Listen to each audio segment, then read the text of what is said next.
I came here several times with my father when I was little, but stopped eating here as often after growing up. I hope the food here will be to your taste. Oh, don't worry! We haven't eaten at a hotel like this in a while. Paimon's getting excited already! In that case, I'll go order for us first. Please wait here a moment.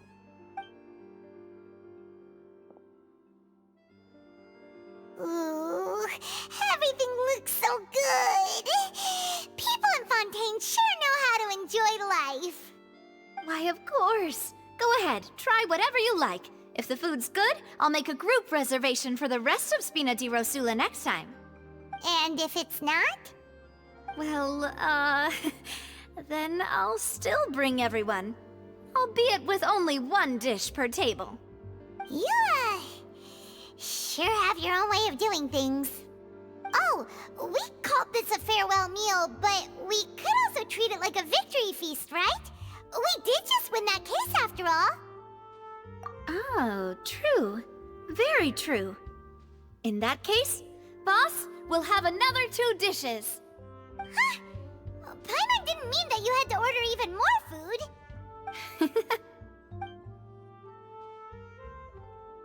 Speaking of cases, do you think that the mastermind behind the serial disappearances will get caught soon now that this has all happened? Well, we've certainly taken a big step forward, but I feel that's about it. We know that there's an organization that means to dissolve these young women, but we still don't know what they are really after. If it hadn't happened right in front of us, Paimon wouldn't have ever believed that a person could be dissolved like that. Right? Yet it was because this was such a preposterous notion that the investigation could never really move forward before. Ugh. If only that guy could have finished speaking! We were so close to hearing who was behind it. In such investigations, even the smallest step can seem like a yawning chasm if the trail of clues is cut off. To be honest, I don't have high hopes for any follow-up that the authorities might conduct. It's not that I don't have faith in their ability, it's just that a different perspective is required in some matters. It's easy to guard against and deceive a single narrow perspective. A shift in thinking is required at such times in order to produce a breakthrough. Which is exactly why the Pt.2 Rosula exists. Those highfalutin folk are not all-knowing. That's why we exist. To seep into the cracks where filth falls through, where their watch fails them. That's the kind of problems we solve. Seems Paimon thought things were simpler than they actually are. It's all right. Well, this was supposed to be a farewell meal, so I doubt you have further interest in this business, right? Let's talk about something else. Like, what are your future plans? That's true. We didn't have a chance to speak to her after the trial ended. It didn't really seem like the right time or place to do it anyway. I see. So, your primary objective, which has been foiled so far, was to have a chat with the 4.0 Archon. I've heard that there's a long line of people waiting to meet Lady Farina. I suspect you'll be waiting for quite a while, considering that you missed your chance today. Yeah, we've heard that she's super popular here in Fontaine, and that it'll be tough getting any of her time. Well, would you consider some more, unique ways? Perhaps even methods of, let's say, questionable legality? Guess that's Pt.2 Rosula's boss for you. Chock full of sketchy ideas. Well, what did you have in mind? Well, one way would be to infiltrate a performance troupe at the Opera House, only to abandon your act at the play's climax and ask to speak to her after the performance. I'm sure Lady Farina would be eager to see the ending, and would agree in order to finish watching the play, don't you think? Could you suggest something a little more practical? This plan seems pretty hard to pull off. We'd have to go learn how to act, and acting's really hard. All right, here's another. Find a way to conceal yourselves under her bed, then wake her up in the dead of night and demand answers. don't let her go back to sleep until she answers all your questions. I can personally testify that this one works. When I'm sleepy, I'll do anything as long as I can finally get some sleep. That might work, but that's not really the problem. The problem is we don't want to get ourselves arrested. Ah, valid point. I overlooked that part.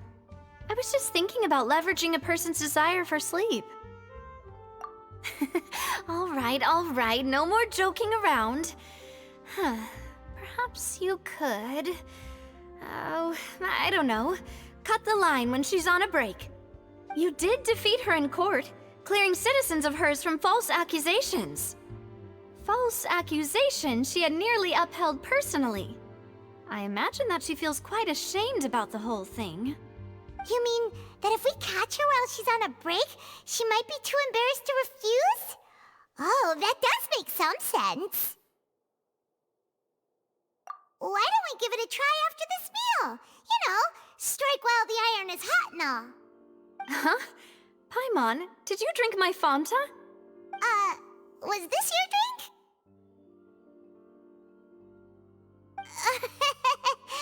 Sorry about that. Paimon wasn't really paying attention and the cup was right next to Paimon. Would you like to order another? No, it's fine.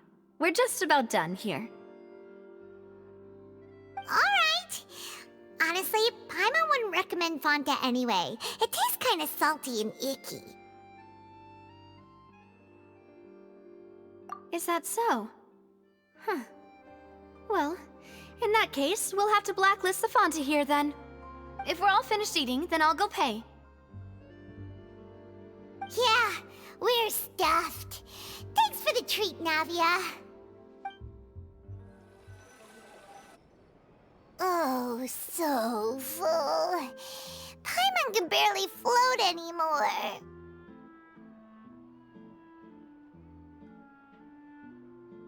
Can't you see Paimon's barely an inch off the ground? Okay. As for expenses this month, we're left with... Hey, Navia! What are you doing over there?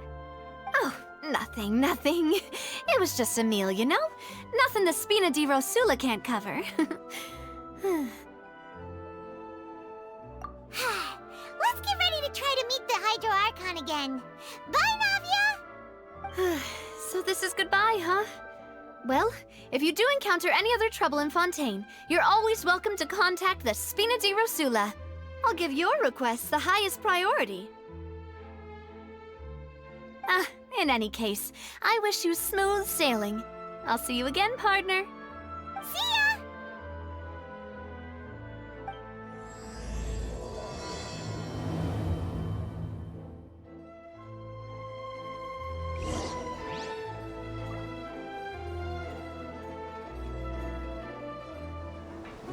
Hello, passengers.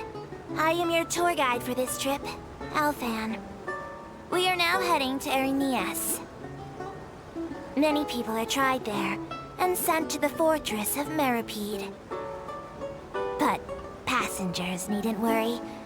Life in the fortress of Meripede may be a good thing for certain groups of people.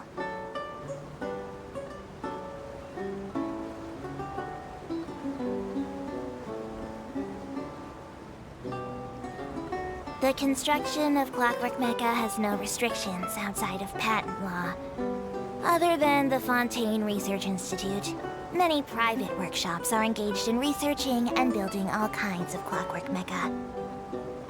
Some people will modify existing models, and other criminals will use Clockwork Mecha for theft, robbery, surveillance, and illegal exploration, among other activities.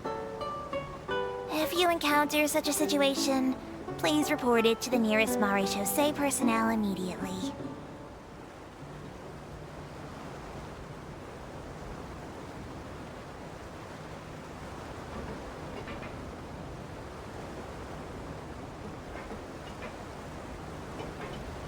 We are now arriving at Marcotte Station, where this journey ends. Any passengers interested in taking a commemorative photo of their Aquabus journey are advised to do so at the Court of Fontaine Station on the Clementine line. This is because the atmosphere there is much livelier. Plus, my diligent colleague Aval keeps her boat in a much cleaner, photo-ready condition. And also, my Malazine hands struggle with holding cameras.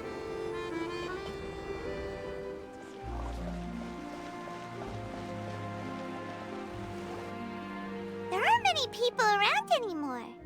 Looks like that boat we took to Araneas might have been the last one. Vache. Looks like we're back here again. Huh? Traveler? Are you hearing voices again? Ugh. That's kinda spooky. Are you sure we don't want to come back in the morning? Vache? Vache. Hey, why are you still walking towards it? There might be something nasty in the water. Huh? Hang on. Paimon can kinda hear a voice. It's calling for Vache, right? Hey, Traveler? Stop walking! Come on, wake up!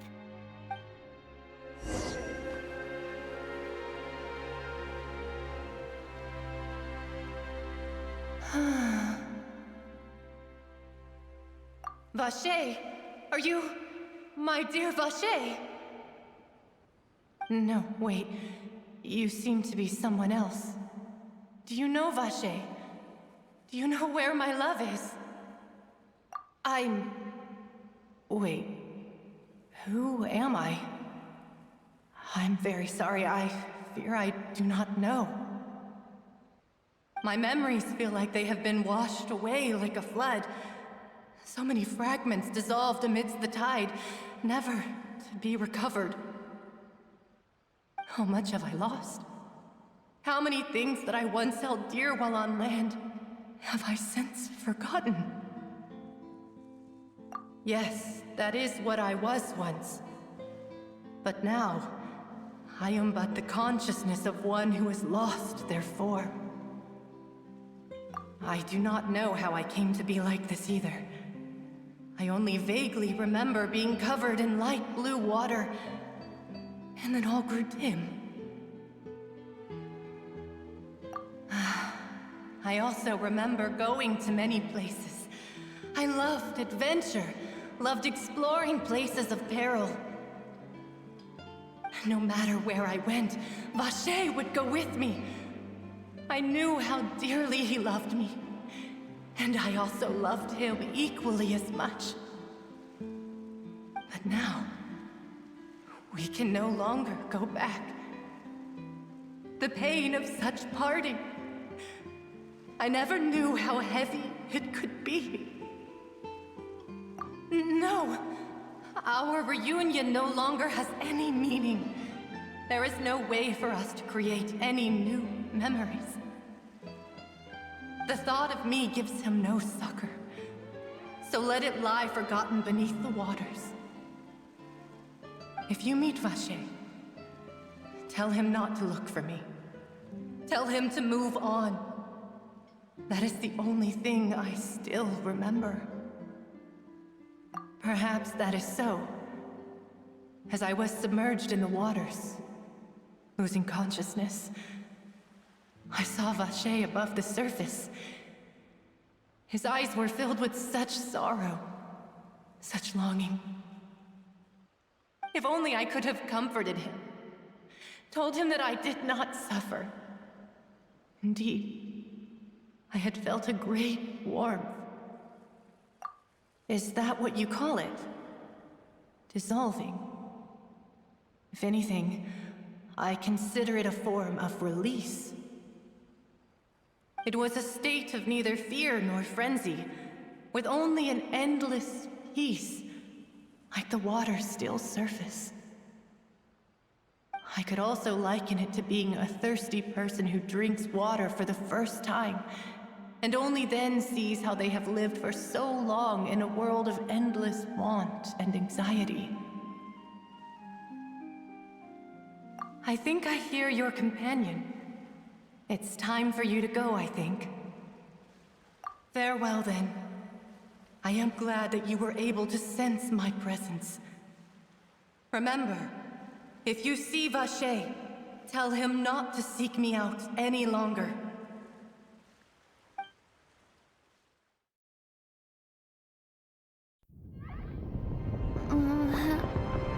Wake up! Come on, Navi! Navi is outnumbered!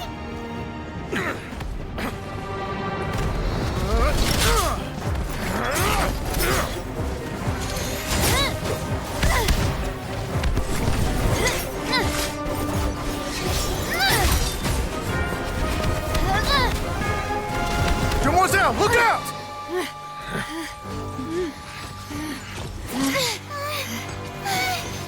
Dear God, it's a whole army of Gardamex.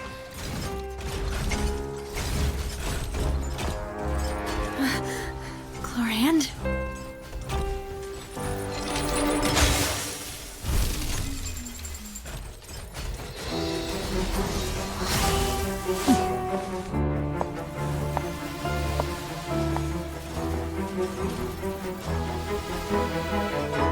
Quick, now's our chance!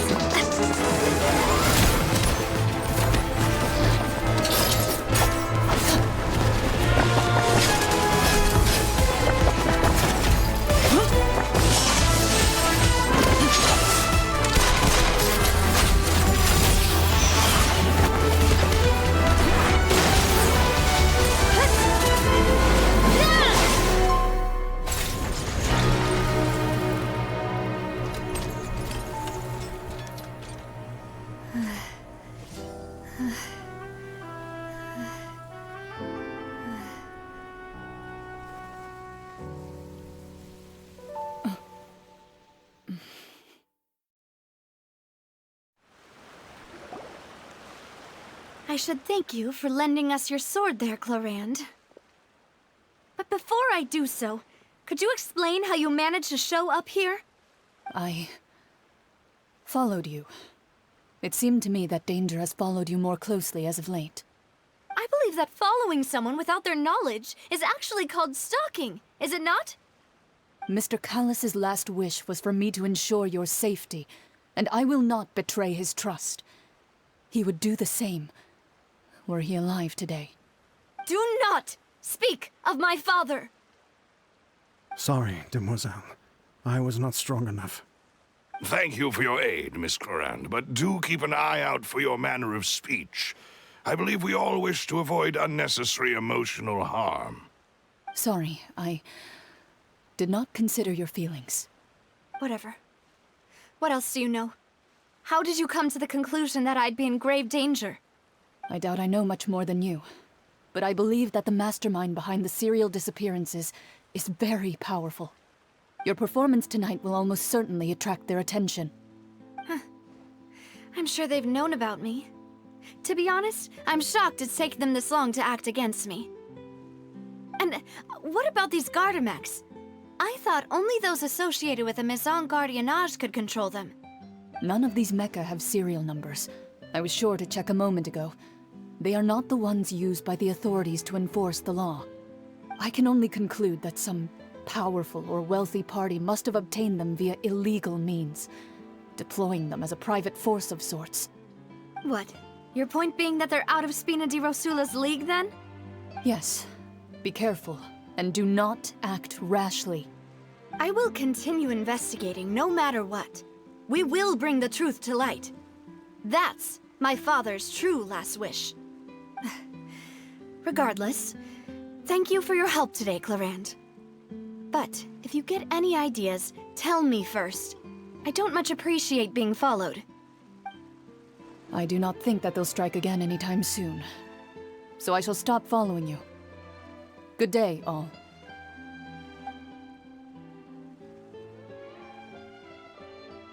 Right. I suppose that's the best news we've gotten today.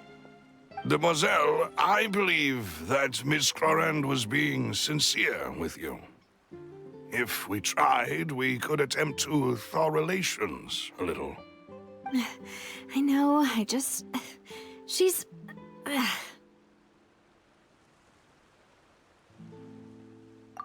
thank goodness! Paimon thought we were done for! Those Gardamex came out of nowhere while you were unconscious, and Nadia and her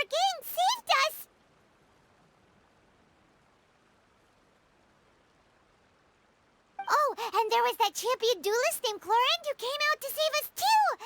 We got lucky there. Paimon probably couldn't have fought them off otherwise.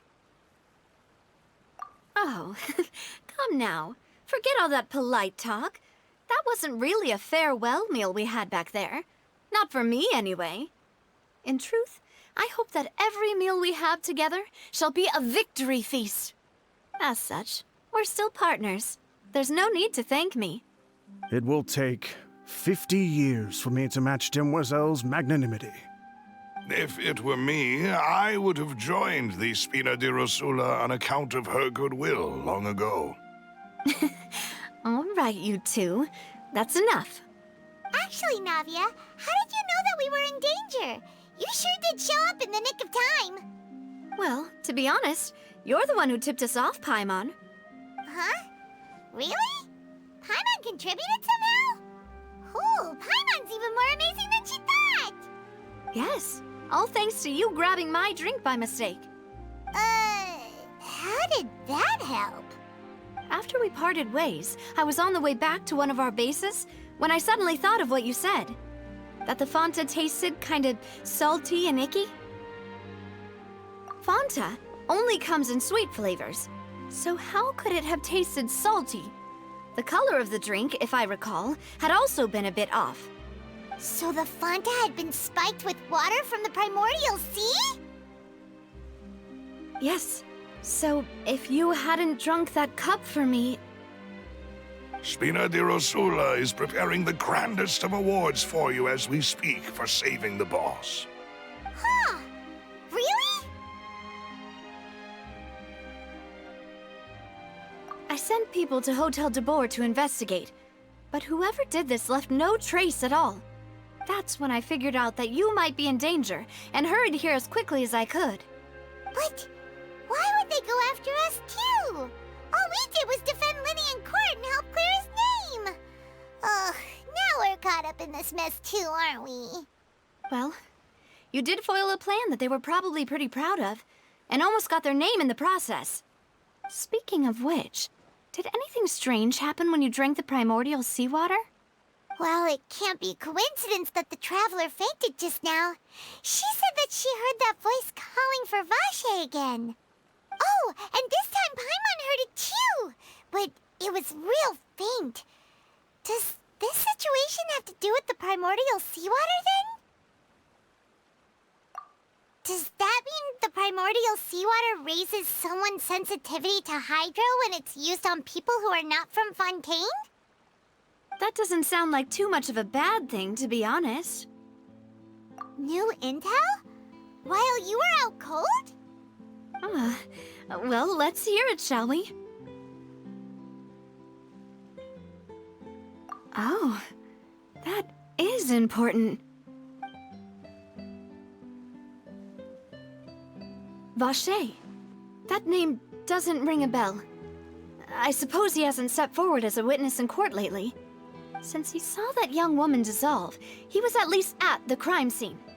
But he never gave testimony or any information regarding people dissolving in the primordial seawater. Could he have been threatened? Yes, thank you. This is very important information indeed. We will continue to investigate. Oh, you mean you'll help us investigate? Well, you did say that our farewell meal didn't really count. That means we're still partners, right? And besides, we're in this now whether we like it or not. You're not gonna let those people who targeted us get off the hook so easily, are you, Traveler? Demoiselle, do try not to look quite so pleased. You are the face of Spina di Rosula, after all. You talk too much. Well, in that case, let's head back to one of our bases, shall we? I'll arrange accommodations for you. We also have some plans to go over, and hopefully we can deepen our bonds as partners. But we'll take that one step at a time, I guess. Don't worry, you two. With us around, our base is definitely secure.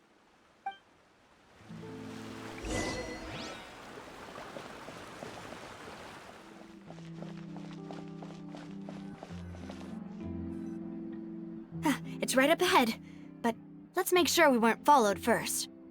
I've been keeping watch, Demoiselle. I haven't spotted anyone suspicious thus far. Very good. But let's not let our guard down for now. I shall find rooms for our respected guests. Thank you, Malus. Now, let's continue, traveler.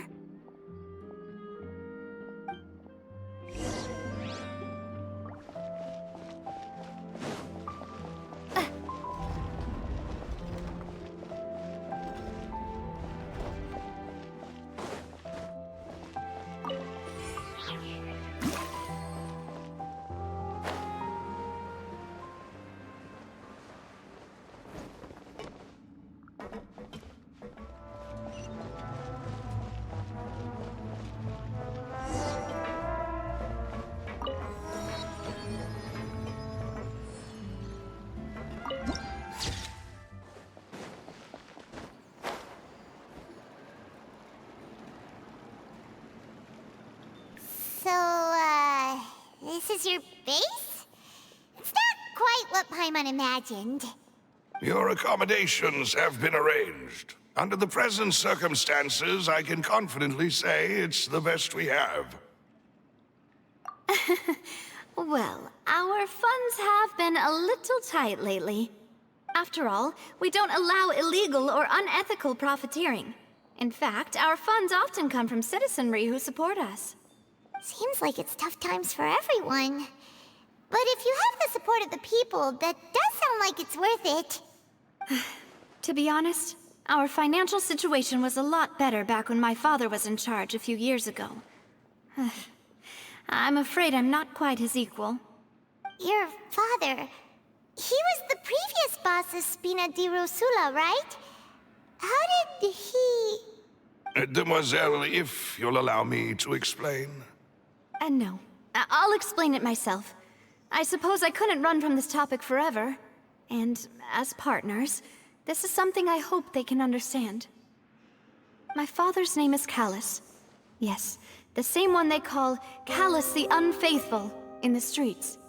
3 years ago, he was accused of murdering his own friend. But he chose a duel to defend his honor instead of standing trial. He died in the duelist's ring. Oh no.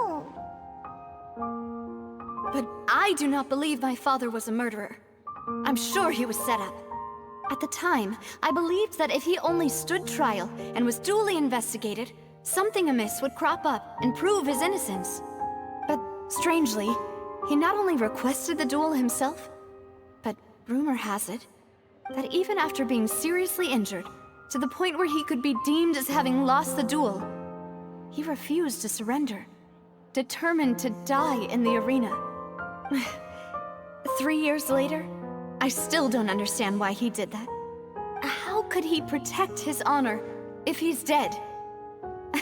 If anything, he gave up his chance to defend himself. The closest piece of info I have is that my father had been investigating the serial disappearances case at the time of his death. Ah, so that's why you're so determined to get to the bottom of that case. That's right. I've also tried to investigate the murder my father was implicated in, but I haven't found a single new clue in my countless reviews of the investigation records. However, I believe that if the murder case is related to those behind the disappearances, they must know something.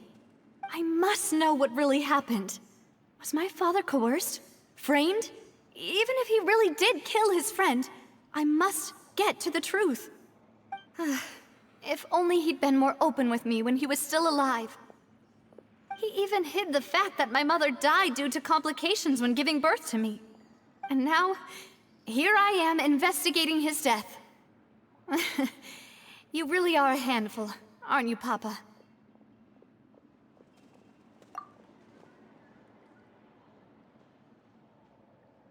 Demoiselle, please, if there is anything I can do, anything at all. I also will never believe that Master Callus murdered anyone. There are none whom I respect more than the two of you, Demoiselle. Master Callus did so much good in life, yet all it took was one murder case for him to be dubbed Callus the Unfaithful. Even our supporters decreased greatly due to that incident, hence our strained finances at present.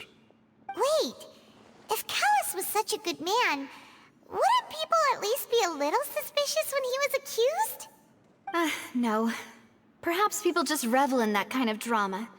It's not something exclusive to people from Fontaine, really. Everyone's like that. People love watching the evil turn over a new leaf, but they also enjoy watching good people fall into an abyss from one slip-up just as much. But how could... never mind. If Callus was really falsely accused, we have to find the truth. He didn't deserve to have that happen to him. There is one other thing. Master Callus's opponent in the duel was Ms. Clorand. Oh, her? Well, then, isn't that as good as saying that she was the one who killed him? Yeah, that's not the sort of thing that you can just let go and move on from. Ms. Clorand has always placed great emphasis on the honorable nature of the duel. If her opponent doesn't yield, she will not stop either. She knew Master Callus beforehand and greatly respected him, but seeing how he was resolute in the arena, there was only ever one choice she could have made. It's not that I don't understand her at all, but I just can't deal with this yet. Don't worry, Navia. Paimon knows how you feel. You don't have to force yourself to do that. Afterward, Ms. Clorand told us that at the start of the duel, Master Callus requested that she ensure Demoiselle Navia's safety. Yes, that is our understanding as well. Oh, Papa. What madness drove you to ask the person who killed you to take care of me? All right, anyway, that's the information I wanted to share with you. Even if it did sound like I was just complaining towards the end. Thanks. You two should go and rest. This was quite a day after all. Yeah, Paimon's beat. Please, relax and get some sleep. We will ensure you rest soundly.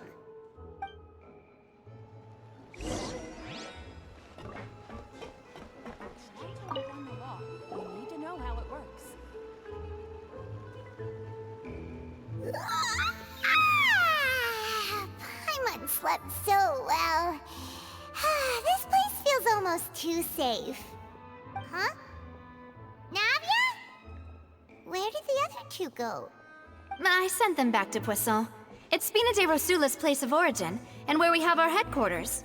There's not much for them to do here at the moment. Paimon gets the feeling that you're just trying to get them off your back. But never mind that. When did you get back? Were you waiting here the whole time? No, I just returned after going out for a while. I did some investigating yesterday regarding the name Vache. Wait, so you didn't sleep at all? How could I after having such critical new evidence appear? Guess Paimon wasn't speaking for everyone just now, huh? Unfortunately, this name seems to have been wiped from existence. It doesn't seem to have a match anywhere. I suspect that those behind this have already taken steps to hinder an investigation from this angle. But that does prove that this Vache person is a key witness in the incident. Does that mean we're too late, though? No. There is one ray of hope. One place in Fontaine that they would find almost impossible to threaten, no matter how much they wanted to. And that is the archives kept by Chief Justice Neuvillette, a place where detailed files on all the cases in recent years are kept. If the Oceanid you met is one of the young women who went missing recently, we should be able to find some related information there. So Neuvillette maintains an archive of case files? Whew, guess that's the hard-working Chief Justice for you. In that case, let's go talk to him, shall we? Aren't you coming along, Navia? Did you get tired? No, it's nothing. Let's go see the Honorable Chief Justice.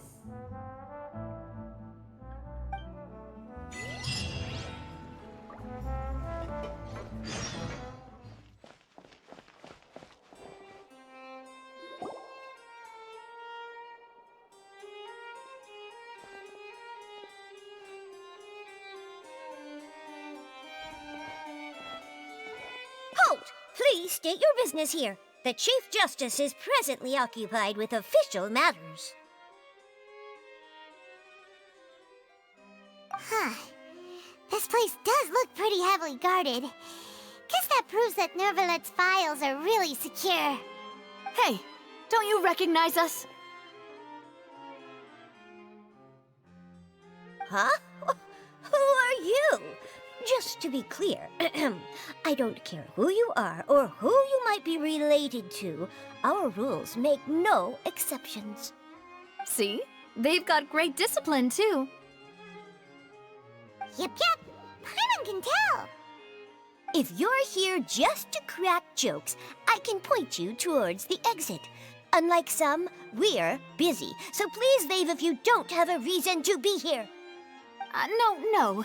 What I meant to say is, shouldn't you remember us from a few days ago? We were at the trial of the great magician Linny. Oh, yes, I remember. I read about it in the Steambird.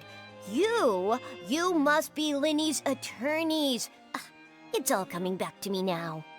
We're here today to report and archive some information on a follow-up case. Huh. Is that even a thing? Of course. Don't worry. We're here on official business. You can trust us. All right then, I'll let you through. The Chief Justice is just inside. Thanks so much.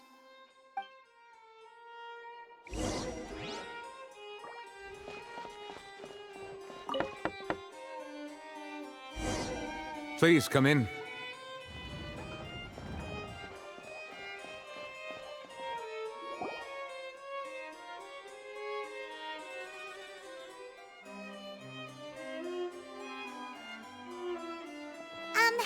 Sorry to barge in, Monsieur Nervalet. We only lied to get in because we didn't know any other way. It's all right. Please let me know how I may be of assistance to you. So you're not mad at us? We're looking for a man called Vache. He may have been an eyewitness in the serial disappearances case. If we can find him, we may be able to unearth some key information on the case. Ah, I see. In that case, please wait here a moment while I browse through the files.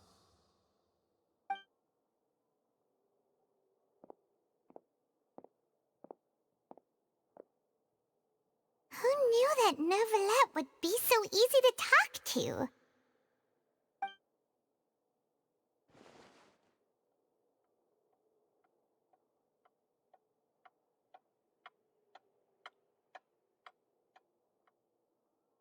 Unfortunately, I'm quite certain that no one by the name of Vache has been involved in any case, criminal or civil, in the past several years. There are no records of him either in the files or in my memory. Traveler, what if it was really just a dream? Is that so? All right then. Thank you so much, Monsieur Neuvillette. We'll take our leave now.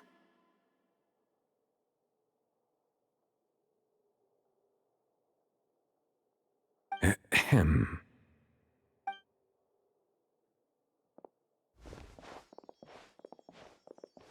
Miss Navia, I can understand how you feel.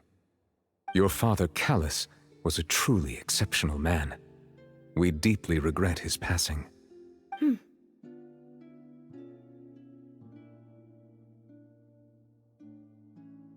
And what are you trying to say, Monsieur Neuvillette?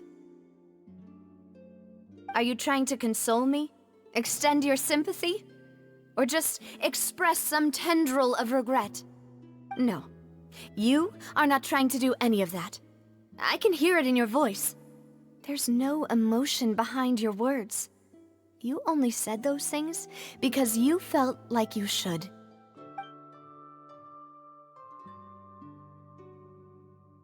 It's just like last time.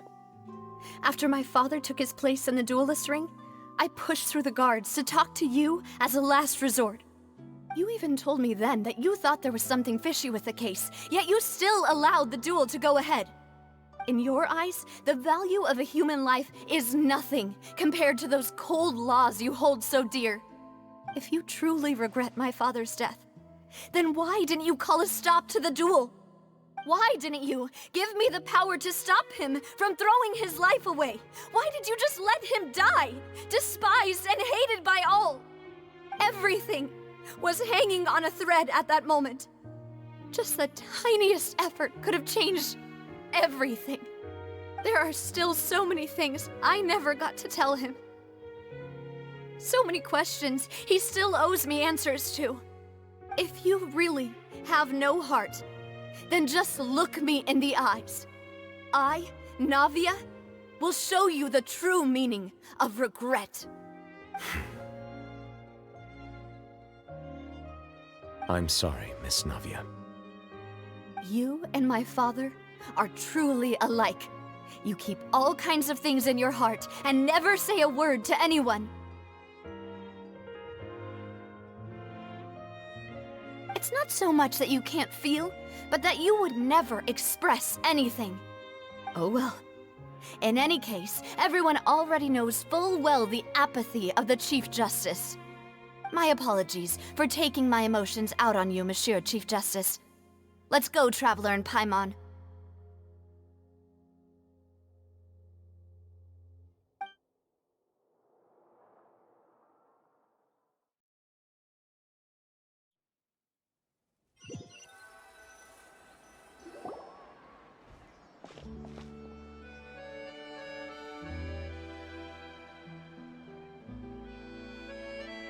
Navia, are you okay? I'm fine. Rain. It's raining. You're right. Wasn't it still sunny when we went into the building? And there shouldn't be any active trials today. How strange. Now that I think of it, on the day my father was convicted of murder, it was also raining. What is it? Did you think of something? Yeah, he was outside. It was uncovered and the rain could fall there. Why? Do you think the rain could have affected the crime scene? That thought has occurred to us before. We've even expanded the search area to try to account for that, but didn't find anything of value. Oh? Wait. You don't mean... So you're saying that the true murderer could have been turned into water and then got washed away with the rain? Yeah, and if that's what had happened, then no one would have believed your dad, even if he explained what he saw to the authorities. I really think I found a true genius for a partner. You're completely right. How did I not connect the dots earlier? All right, let's go to Poisson. With this new lead in mind, we'll get to the bottom of my father's case for sure. Yeah, we're gonna make progress for sure this time. Do you want to go with me now? Or do you want to head over by yourself later? Great. Let's go then.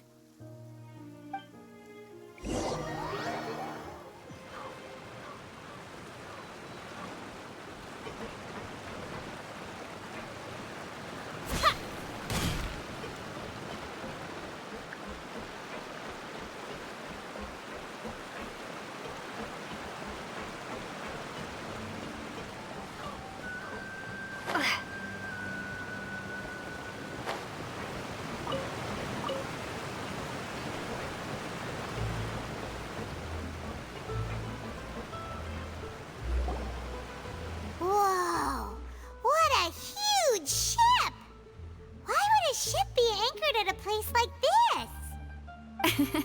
There's no need to be so surprised. While it may look like a ship, it's actually Spina di Rosula's headquarters. My father was the one who asked for it to be built like this. Perhaps our taste in exterior design is the only thing we occasionally had in common. A gigantic and glamorous ship embodies discovery, opportunity, ambition, and conquest. It symbolizes Spina di Rosula's bright and limitless future. And Paimon thought you were bluffing when you said Spina di Rosula had a glorious past. Paimon was confused why a group with such a history would live in the sewers. But now that Paimon has seen this ship for herself, she's been convinced. Well, Poisson is where Spina di Rosula began, after all. It's our main base, our home.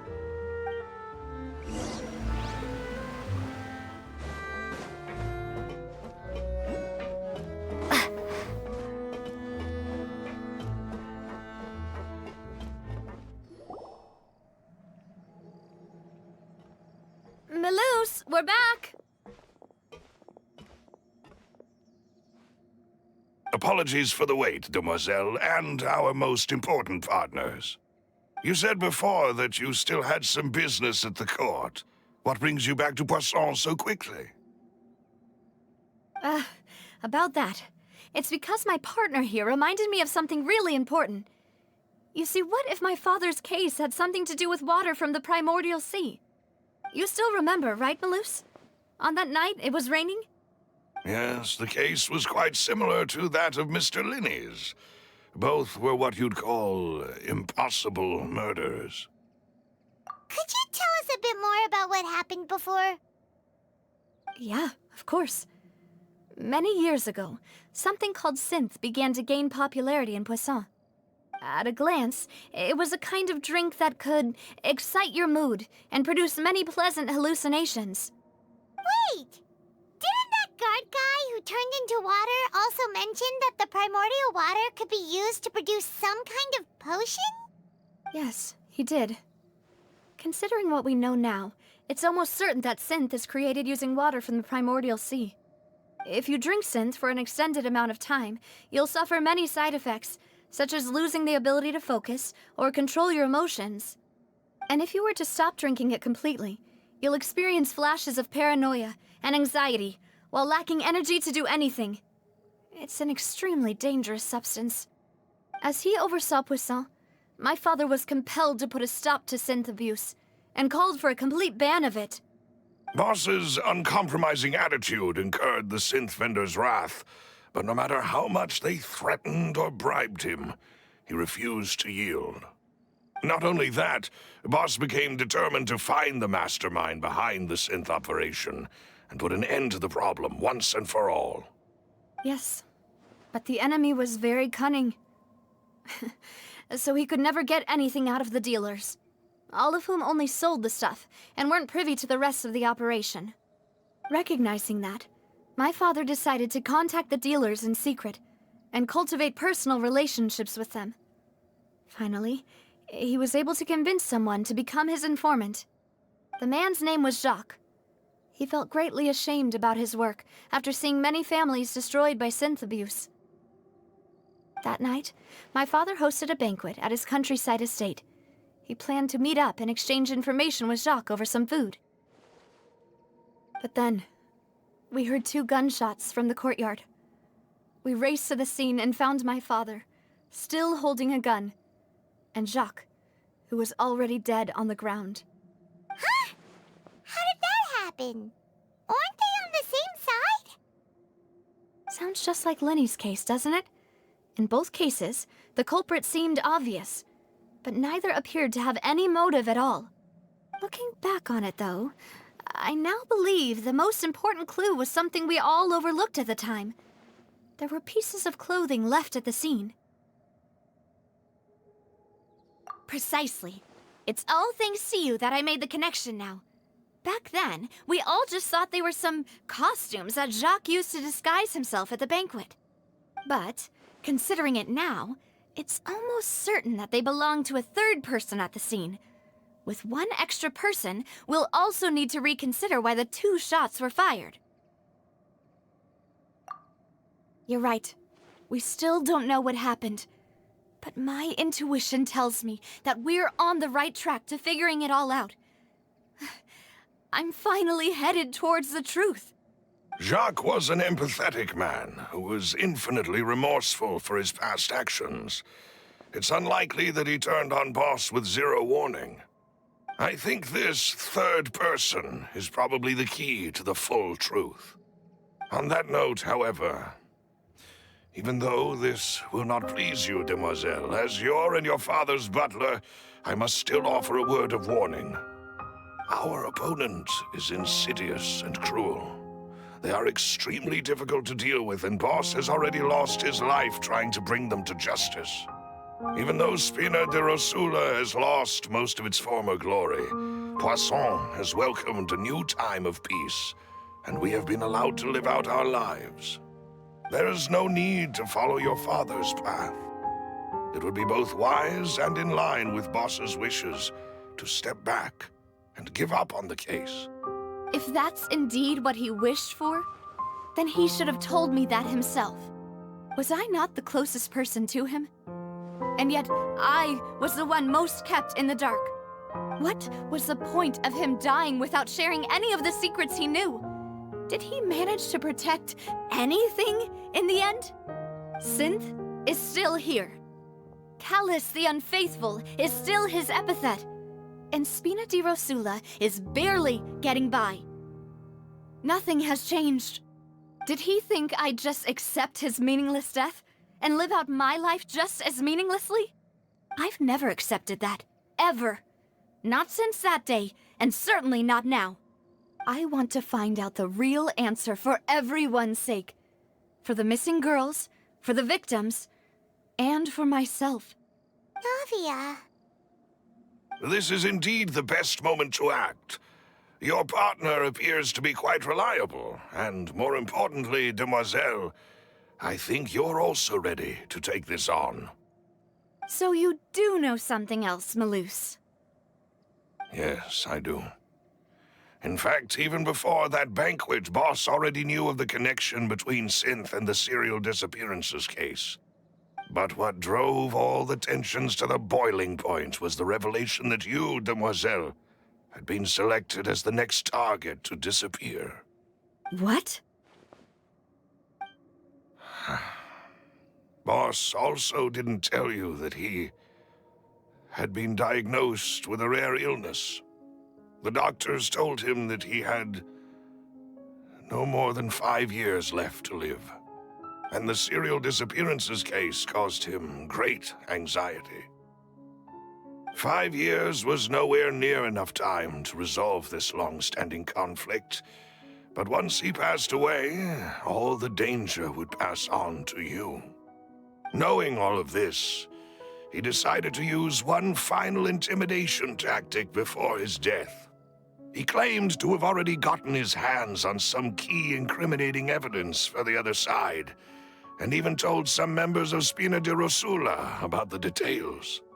But as long as you remained safe, he would not share the evidence with the public. If something were to happen to you, then he and all those he told would immediately expose all they knew about Synth and the disappeared victims.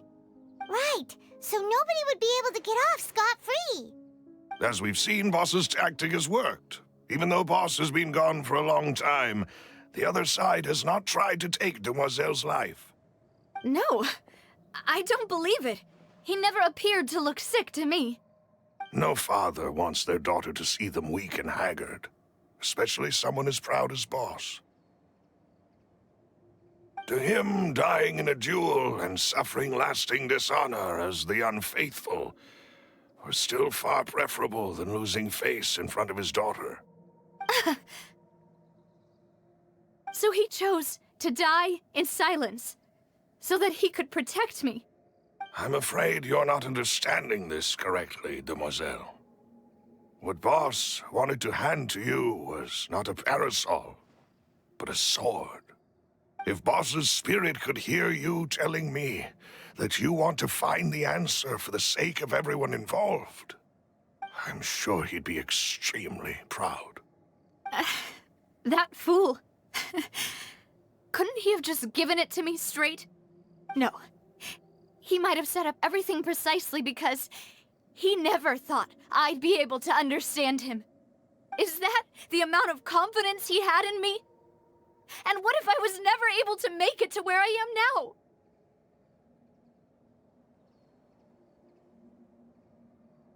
Yeah. I suppose that's true. With the way he'd set things up, if I had wanted, I could have just lived out my life without a care in the world. But thankfully, he rarely talked to me about complex matters, and thus understood little of me as a person. In this case, he really didn't need to give me an easy way out. Malus, what was the key evidence that he shared with you?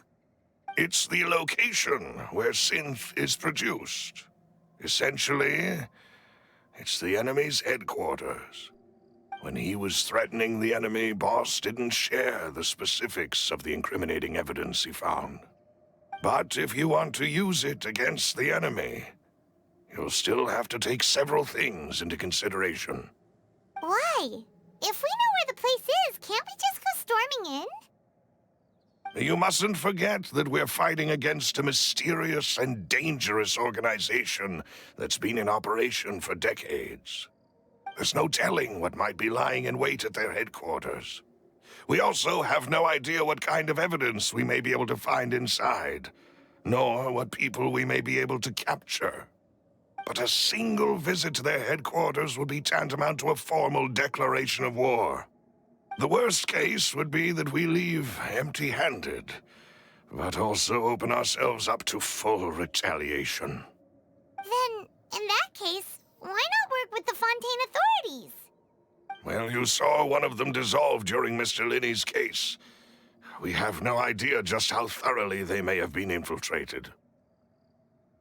Huh. That's true. Seems my father really had no choice. But things are different now. It should be a lot easier to prove the other side's guilt, now that we've connected Synth with the disappearances case. You sound like you've put a lot of thought into this, Malus. I am the butler, after all. I live but to serve the boss and Demoiselle's will. I've always been willing to take on any kind of risk for your sake. But considering my relative lack of ability, I've spent my time keeping secrets, performing basic investigations, and waiting for the right time to come. Thank you for all of that, Malus. Have you discovered anything new in the past few years? Let me think. One conclusion I came to was that the enemy must be quite familiar with Spina di Rosula, or at least have an informant planted here. When I announced orders to the organization's members on Demoiselle's behalf, I used to deliberately keep a few people in the dark and observe the reactions of the synth vendors. If the vendors didn't change their plans, then the individuals informed of our orders must be innocent. If the vendors packed up and fled, however, then someone must have given them the news. After several rounds of testing and investigative tracing, I've narrowed the suspect list down to 3 people. The first is Florent, Spina di Rosula's senior advisor. Huh? Florent? Yes, surprising, isn't it? He was one of the people Boss trusted the most, which also means that he was someone who understood Boss really well. Thanks to his position within Boss's innermost circle, he always knew our upcoming plans and could thus avoid capture this whole time. There's someone else like him too. Marcel, the head of Confrérie of Cabrières. Uncle Marcel. It's a guild in Poisson. Boss helped it to grow to its current size and prominence. In the beginning, they were only reselling some daily goods, but now they're one of the richest guilds around, with a lot of business connections in the city. So, they're like a sister organization of Spina di Rosula? Yes, you can say that. When we were fighting against the synth dealers, they provided us with plenty of support. It's a bit difficult to imagine someone using their own money to hunt down themselves. The final suspect is Thierry, the man responsible for coordinating information between Spina di Rosula and the guards. Although the guards mostly leave us to our own devices, there are still many activities we have to report to the local authorities. Since Thierry is always in the know about our current activities, he could theoretically always plan one step ahead. I see. These are all people who I communicate with quite regularly. To think that the enemy we've been fighting against has been right next to me all along, among those I trust the most. It's almost too hard to believe. If you want to investigate them, please take every precaution to not alert the quarry. Judging from our experience, the enemy is extremely cautious. Of course. And thank you, Malus. You've provided us with a lot of great information. You're too kind, my lady. I'm just doing my duty. And before I forget, proving Boss's innocence would also mean clearing him of blame in Jacques' death. After that incident, Jacques' wife and daughter were taken into the Spina's care. They still live in Poisson today. If it might help, you could also pay them a visit. I can make the necessary arrangements. Aw, thank you so much, Malus. You really are the best. A new case awaits, my dear partner. I hope we can work together to uncover the truth and end this case once and for all.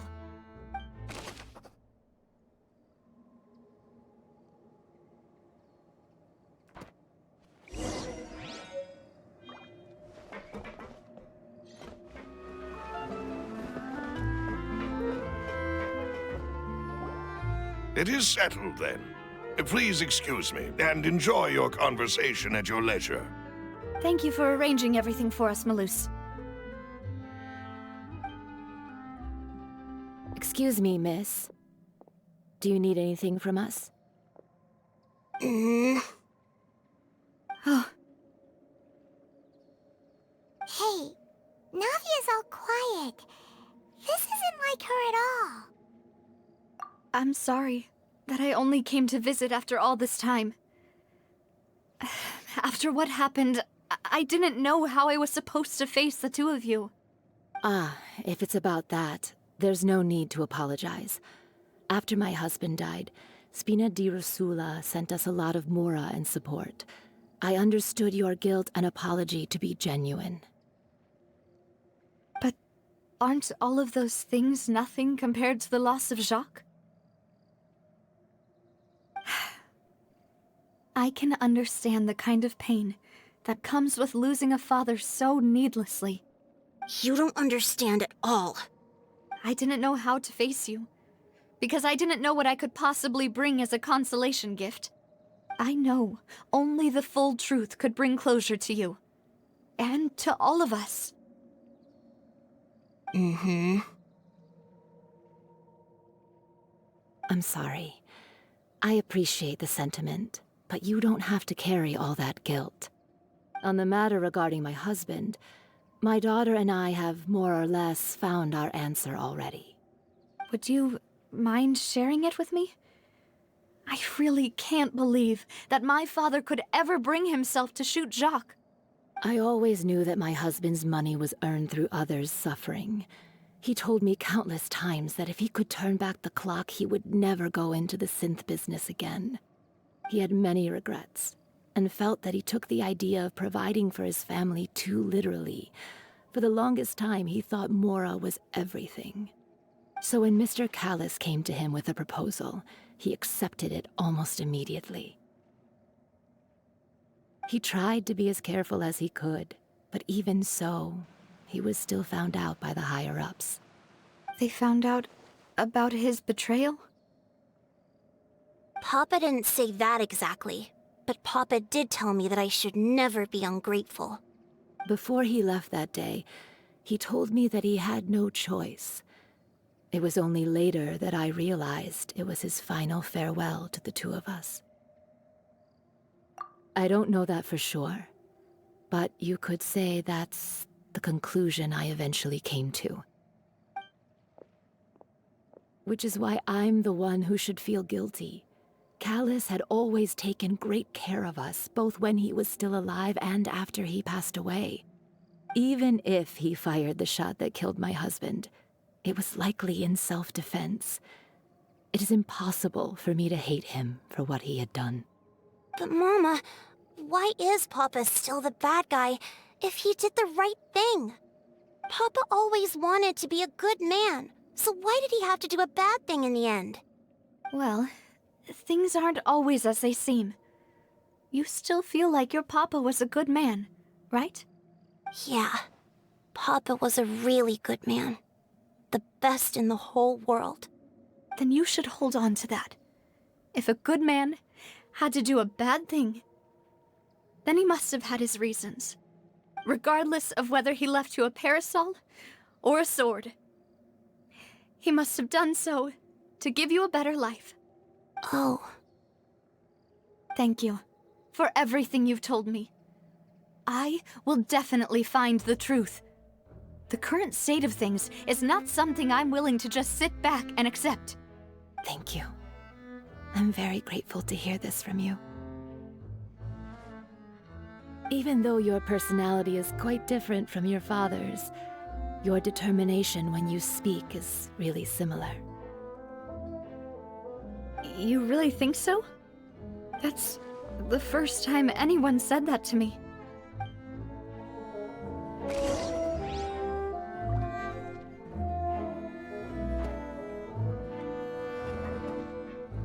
I'll leave my husband's case to you. Thank you, Miss Spina, and Miss Spina's friend. Are you okay, Navia? I'm fine. Don't worry. Let's investigate the 3 suspects next. Florence should be nearby, and we should be able to find Thierry and Uncle Marcel in the city. I'll get myself together on the way, so please don't worry.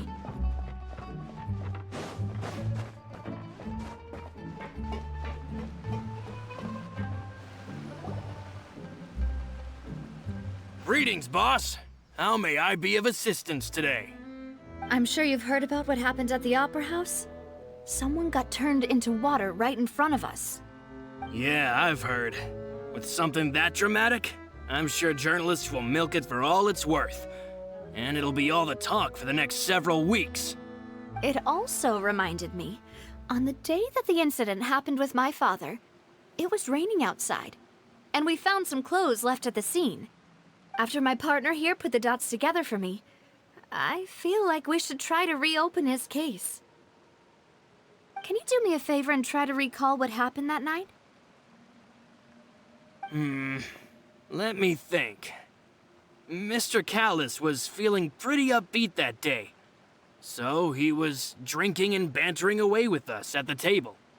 After that, he told us that he wanted to go get some fresh air. So we let him go without thinking much of it.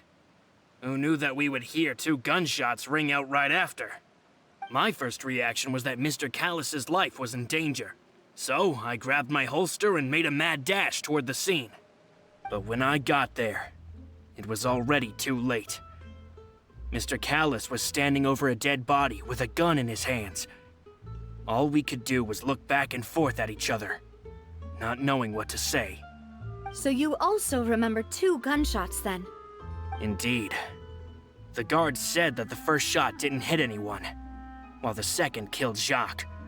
But I've never really bought that explanation. Reason being, Mr. Callis had left his gun on the table.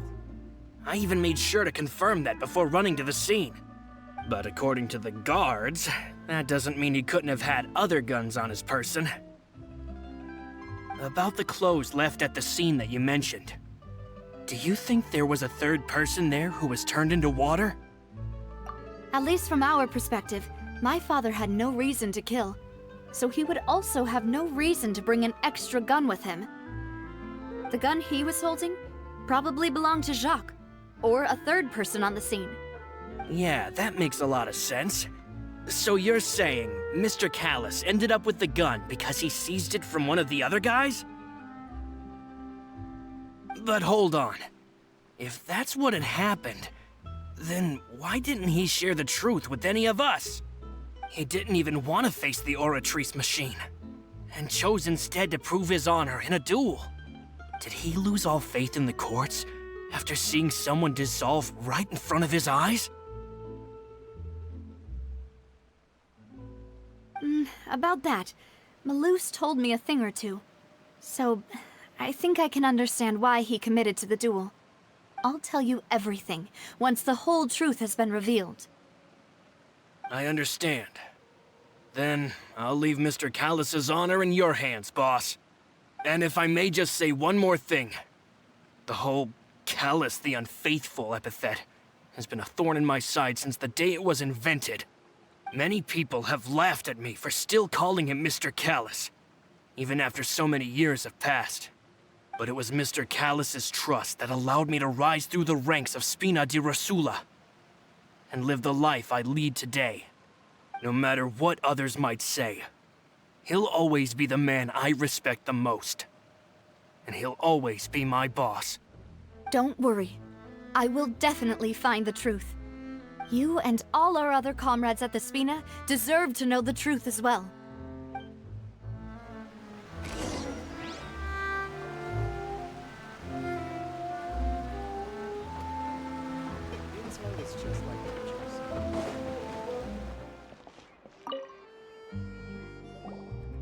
Hey, Thierry! It's me! Oh, now, what brings you here, Miss Navia? I've heard that you made quite the name for yourself at the Opera House. Oh, so you've got news of that already. Oh, okay. Hey, I'm also a member of the Guards, you know. The way you make it sound, people would think I was sent off to Poisson because I had done something wrong. Are you sure there isn't a little bit of truth in that? Under normal circumstances, shouldn't you have been called back to the city already? I mean, where I work is really up to me. Let's just say I enjoy the ambiance of Poisson. Callus did a fantastic job running the town, building Spina di Rosula from the ground up and clearing many obstructions in my way. It would be next to impossible for me to find a similarly easy but high-paying job in the city. Anyway, enough chit-chat. Are these two friends of yours? You, here for some formal business? Yes. These two are my partners. What happened at the Opera House made us realize that Linny's case and my father's may be related. We're trying to reinvestigate the details of my father's old case. Ah, I get it. You think there might be more to the case now that we know people can be dissolved into water, right? I was also flabbergasted when I first heard of it. If you want to go through the original files from your father's case, I can help you look for them. That'd be much appreciated. Thank you. Actually, I have another question. Do you have the authority to dispatch Gardamex? Of course. Without them, I couldn't possibly handle Poisson on my own. Why do you ask? We definitely can't use them to forcefully get more evidence for your father's case. Well, you see, just recently, we were attacked by a horde of unnumbered Gardamex in the city. So, if you hypothetically wanted to do something against me, all you would need to do was get rid of the mecha serial numbers and send them after me. Then you think too highly of my abilities. Dispatching mecha is very different from controlling them. If I had to make an analogy, when you order a dish, the chef will make it for you. You can ask the chef to cook, but not to massage your shoulders or carry your baggage. If you try to make unreasonable demands, the chef would just think you're out of your mind and ignore you completely. The same goes for me and my Gardamex. Removing a serial number is also not as easy as you might think. There are a lot of complex steps to it, and it's almost impossible to keep it a secret. So I can promise you, those mecha were definitely private units. They're certainly not cheap. So, whoever their owner is must be super rich, powerful, or both. Now that you mention it, though, being in the synth business would definitely be profitable enough to afford this. Oh, then you're officially in the clear, Thierry. Oh, well, thank you for the vote of confidence, Navia. Jokes aside, I'd like to wish you all the best with your investigation. I'll be staying in the city for a little while, so just come find me if you need any support from the guards.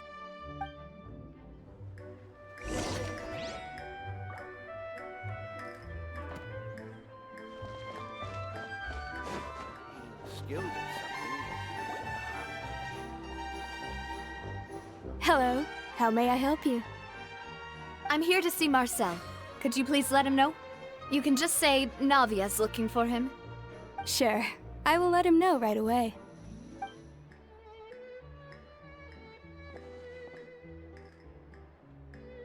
Navia, hello. Sorry to keep you waiting. I'm not as young as I used to be, so my legs are giving out a bit. Oh, it's all right, Uncle Marcel. There's no need to stress. I just wanted to talk to you briefly about what happened in the Opera House. I'm sure you saw everything too, right? Yes, I've never seen anything so strange. Oh, you were at the Opera House too? That's right. I went there with Navia to see the magic show. Who knew it would turn into a whole murder mystery? I also witnessed your marvelous sleuthing work. Quite impressive. To beat the 4.0 Archon at her own game on her own turf, I can already imagine everyone in Fontaine discussing your exploits over a few glasses of wine. Oh, Paimon doesn't want to become the talk of drunkards. Apologies. It's just how Fontaine is as a nation. Everyone loves drama and theatrics. Uncle Marcel, you've also noticed that other thing, right? The fact that humans can dissolve in water? Yes, I was reminded of your father's case right away. Is that what you're investigating now? Exactly. I still don't have much solid proof, but I can sense that the other side has already begun to act.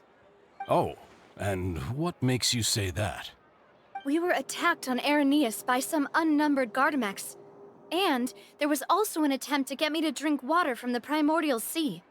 If not for the vigilance of my partner, I probably wouldn't even be here talking to you right now. Oh, you're giving us too much credit. Wasn't it you who protected us? Alas, it seems things are heating up again. The peace that Callus sought so dearly will soon become a thing of the past. But rest assured, Navia, Poisson will always remain a safe haven for you.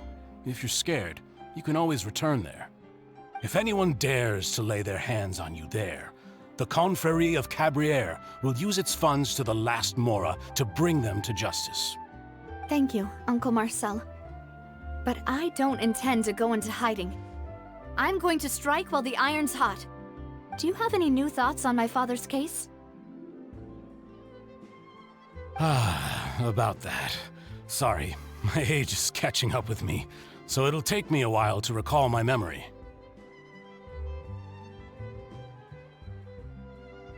The Confrérie was responsible for that banquet, so I was out and about the whole time making sure things were running smoothly.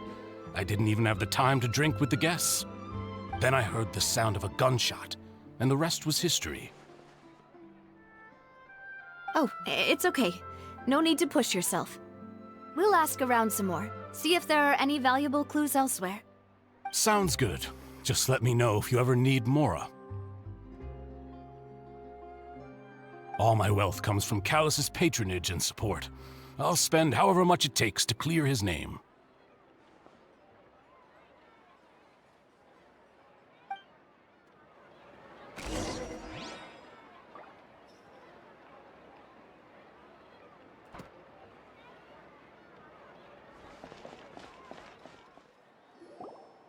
We've talked to all three suspects, purely based on their conversations with me. None of them sounded particularly suspicious. I suppose that's to be expected, though. If a single conversation's all that's needed to find them out, then my father wouldn't have needed to investigate the case for so many years. Anyway, even though we didn't make a breakthrough, let's still compile what we were able to find. But where should we start? Ah, you're right! Flora mentioned that Callus probably only ended up with the gun because of circumstance. That makes sense. According to Jacques' family members, he already told them that he had been discovered, and that he had no choice before he left home that day. If I had to guess, he probably received an order from the synth boss to kill my father. Had he refused, he and his family's lives would have been forfeit. So, Jacques fired the first shot?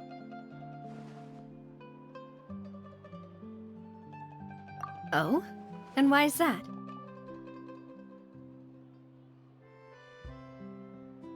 Ooh, that's a good point.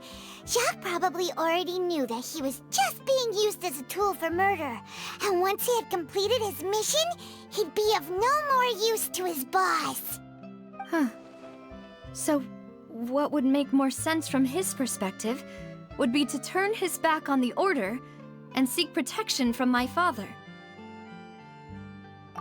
Makes sense. But without evidence, that's still just a theory. Besides Jacques, the attack from the Gardamex has been bothering me quite a bit as well. It's obvious that our enemy has become more antsy after the secret of the primordial seawater was revealed. Do you think he knew, even then, that we'd follow this lead to the end? Given everything that's happened since, it's quite possible. But who among the 3 suspects would have the ability to control privately owned Gardamex? Uncle Marcel? My father did really trust him. And they worked together on a large number of projects. Maybe that's how he got to know Jacques. And with funds from the Confrérie, he could also afford a large number of Gardamex. It's still really hard for me to imagine, though. After all, Uncle Marcel has been around since I was just a child. Also, wouldn't this mean he has been spending a whole lot of mora and energy to fight his own synth business?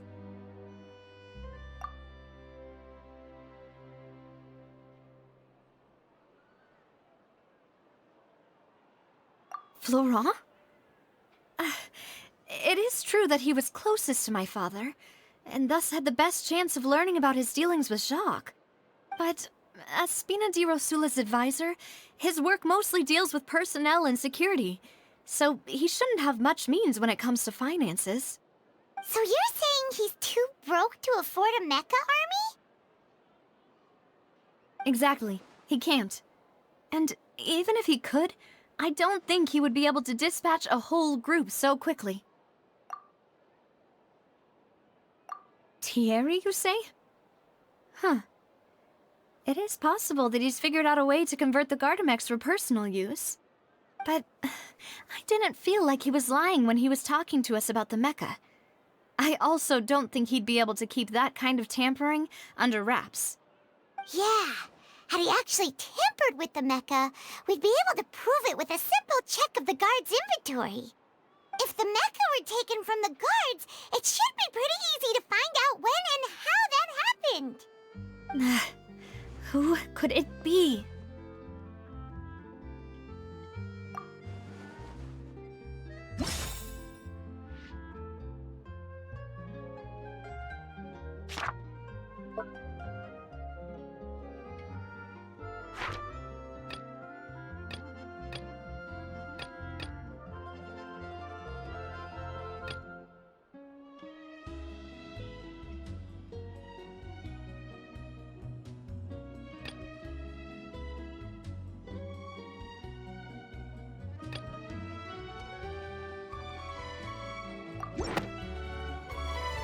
You know, if you think everything through, Uncle Marcel is indeed the most suspicious of them all. Could we be missing other suspects? Malus didn't know about the people turning into water thing when he narrowed it down to these 3, did he? Malus has always been very reliable, and his judgment of others' trustworthiness has been fair and well considered. When he laid out his case for the 3, the rationale he gave me made a lot of sense as well. The suspect is knowledgeable about the Spina's internal affairs, has the means to dispatch mecha to assassinate us, and possesses significant intellect and foresight. Even if I don't want to believe it, I'm starting to see how things could all tie back to Uncle Marcel. Well, we still have another trump card on top of all the theorizing and speculating. Yes, Malus did say that charging straight in there would be extremely risky, but we don't have any other options right now.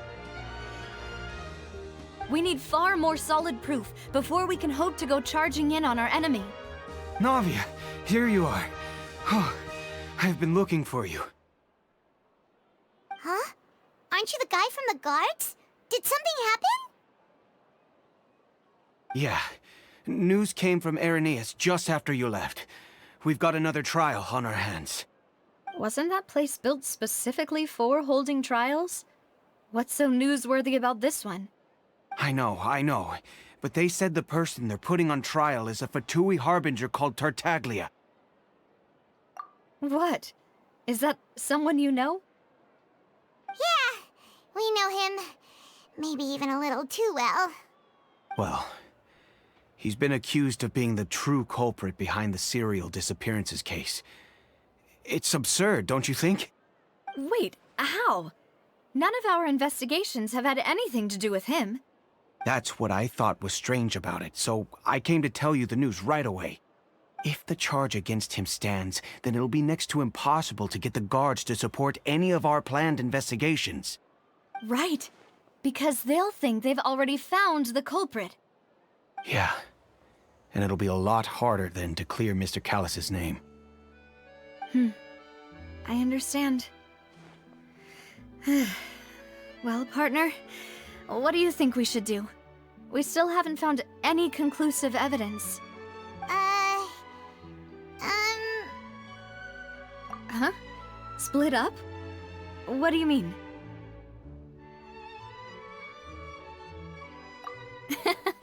Just as expected of my partner. Since this is a trial about the serial disappearances case, the culprit's attention will be focused on Irenaeus, leaving his home base wide open. You're right. This is our best opportunity. All right then, let's do this. I'll stall them at the Opera House and charge Marcel as the true culprit. I won't have any chance of making that charge stick, though, unless we find more evidence. It'll be up to you to make it back in time and hand the decisive evidence to me. We'll help you, just like you helped us in Linny's trial. Demoiselle, please allow us to accompany you. I'm ready. Ah, Malou, Silver, when did you two get here? We heard that you'll be leaving Poisson and figured that you might require our assistance. It's our hope that your confidence will be bolstered with the two of us by your side. Thank you so much. Then, let's make haste for Irenaeus. Paimon, Traveler, I'll see you at the Opera House. See you then!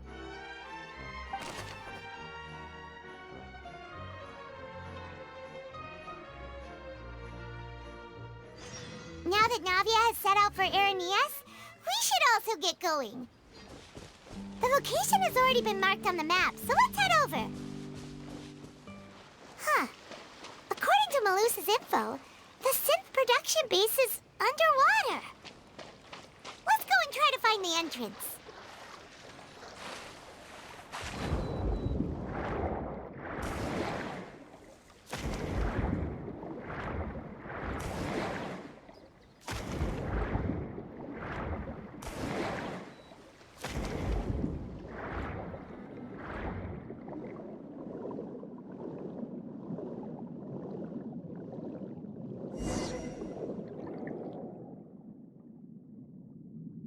Finally found it!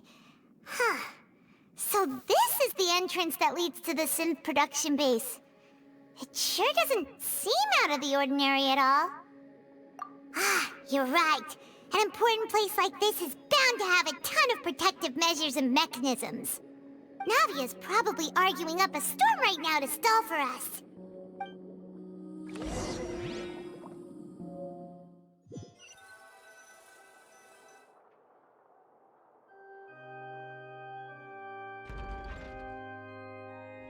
It would appear that I must repeat my question again, Mr. Tartaglia. Do you accept the charge that you are the true culprit behind the serial disappearances case? To be perfectly honest, I don't understand your country's complicated court system, or the reason why I'm being charged with something I've never even heard of. However, I did hear that people who have been charged can choose to participate in a duel to clear their name. Is that right? In which case, as long as I accept the charge, I can have an all-out fight with that champion duelist Clorend, right? I've got to admit, that's one of the most enticing offers I've ever received. When I privately sparred with her last time, she was obviously holding back. Real disappointing. Hey! Don't you understand? You're currently the prime suspect for a major case. This isn't the place for you to be looking for fights. Oh? Sounds like the 4.0 Archon wants to lecture me on the ways of the Opera House. Then why don't you duel me too? I'm the kind of student that learns best in the heat of battle. No. That's not what I meant. Alas, it would appear that communication with the defendant is going poorly, and we have made very little progress. In that case, let me explain everything from the very beginning again. The goal of this trial is to determine the culprit behind the serial disappearances case. That case had nothing to do with him! You've got the wrong man! Huh? What's going on? Why is she interjecting again? I told you it couldn't be one of the Fatui harbingers. Miss Navia, this is the second time you've interrupted the court proceedings. I only tolerated your behavior last time because you were able to provide the court with a key eyewitness. But that was an exception rather than standard court protocol.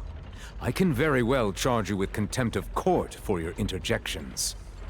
Oh, please. Did you ever think I had any respect for this place's pointless theatrics? We can put that discussion aside for now. I'm not here to argue with you. I'm here to charge the true culprit behind the serial disappearances case. And if my charges prove true, then Tartaglia here will be proven innocent by default, correct? Oh, a young lady has charged in and offered to clear my name. How fascinating. Well, I'd gotten half bored to death by all these rules and procedures anyway, so I'll take you up on that offer. So, Your Honor, is there nothing else for me to do now?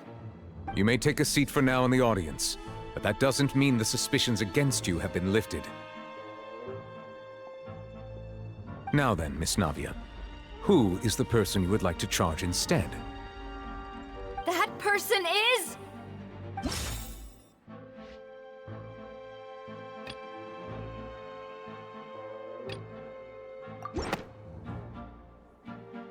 Marcel, the head of Confrérie of Cabrières! Huh? What confrérie? Never heard of them in my life. I've heard of them, but weren't they Spina di Rosula's sister organization? Oh, is this going to be a friends to enemies type situation?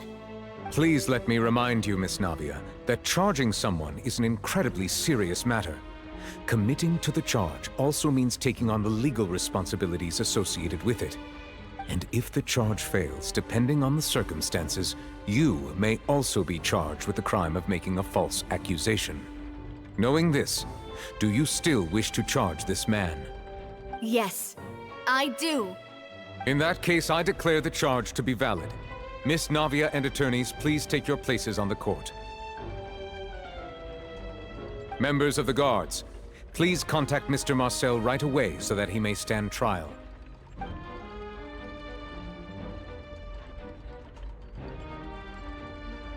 Mr. Marcel, you will not require an attorney. Is that correct? Apologies. It all just happened so quickly. I still haven't figured out what's going on. I think an attorney won't be necessary. This is probably just a misunderstanding between me and Navia. Very well. In that case, since both sides have now arrived, Miss Navia, please present your charges. I would like to take everyone back to 3 years ago, to the case of Callus the Unfaithful. Only through elucidating what really happened in that case can we connect all the dots for the serial disappearances case. Navia, do you really think that I was the one who killed your father? Come on, why would I do that? Callus was my benefactor, and remember both you and I only ran to the scene when we heard the sound of a gun. If that's enough to make me a suspect, wouldn't that make everyone at that banquet a suspect as well? I think there's no point in getting into the specifics right now.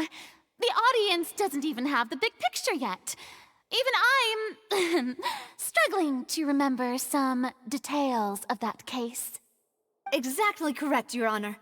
I must refresh everyone's memory about that case before I can explain my charge and reasoning. I see. In which case, I will recount the findings about that case as originally recorded by Maison Gardiennage.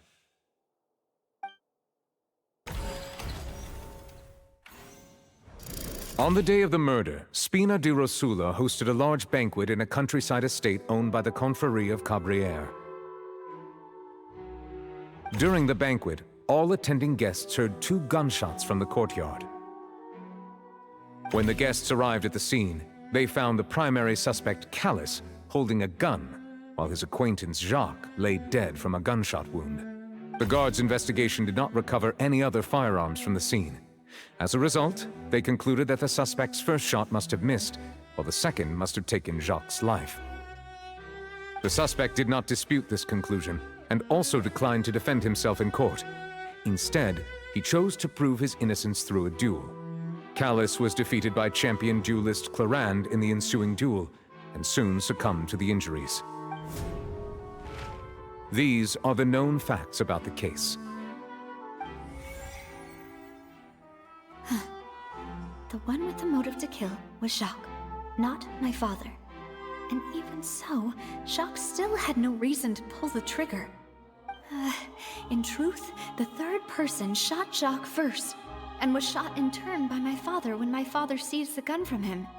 After that, the true culprit turned the third person into water, erasing all traces of him from the scene. Thank you for the summary, Your Honor. Of course, the guard's conclusion appeared quite sensible to us at the time. However, we should revisit the case now that we've gained new information about the abilities of water from the primordial sea.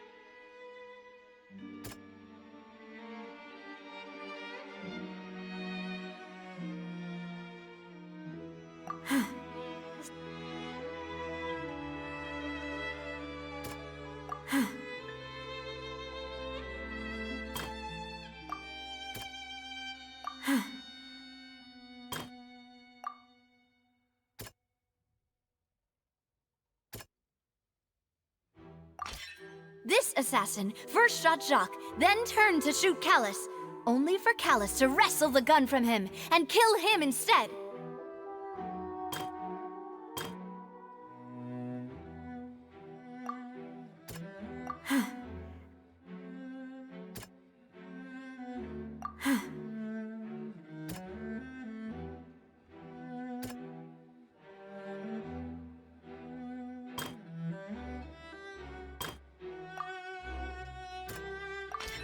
A pile of clothing was found at the scene.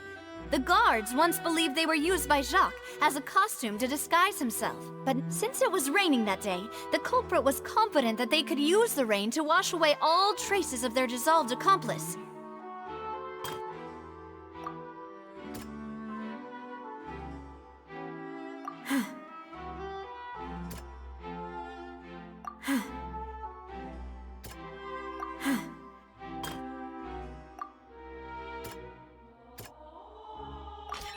The testimony of the victim's family confirms that Jacques had thoughts of assassinating Callus when he set out for the banquet. However, unfortunately for Jacques, the true culprit had already considered this possibility and had sent out another assassin. Realizing this, the true culprit caused the hired assassin to dissolve into water, leading everyone to believe Callus was responsible for Jacques' murder. This is the true version of events.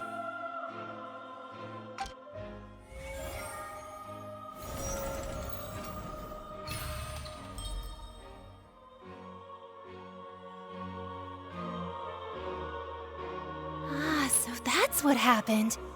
Wait, you're telling me something as dangerous as water from the primordial sea has been used for all these years? What a great theory. It also explains Callus's and Jacques' respective motives. I guess they didn't shoot each other after all. Mr. Marcel, you are the one being charged with the crime. You should provide a rebuttal if you wish to prove your innocence. Ah, but I think I agree with everything Navia just said. In fact, there was nothing in her speech that directly implicated me. Then, may I ask some questions? In my opinion, we primarily need to determine two things.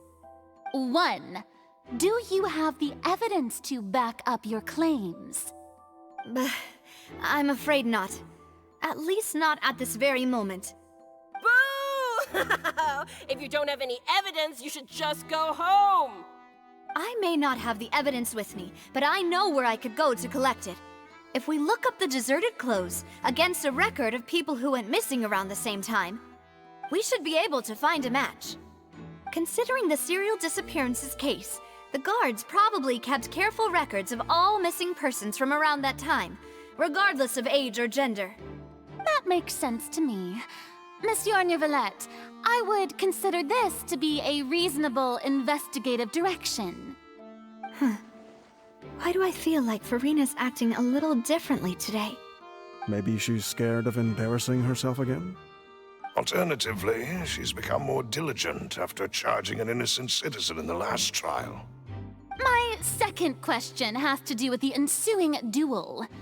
If the truth is indeed as you described, then why didn't Mr. Callis explain himself in court? If he had testified that a person had been dissolved, he could have at least mounted a defense. I've thought about this too, and the answer is actually pretty simple. He felt there were things that were more important to him. The dissolving power of water from the primordial sea is an important secret for the true culprit of the serial disappearances case. My father could have exposed it for all to see, but he chose to take it to the grave. At that time, Spina di Rosula was in dire straits, and his reputation had already been shattered. He had no guarantee that going forward with the truth would allow the culprit to be brought to justice.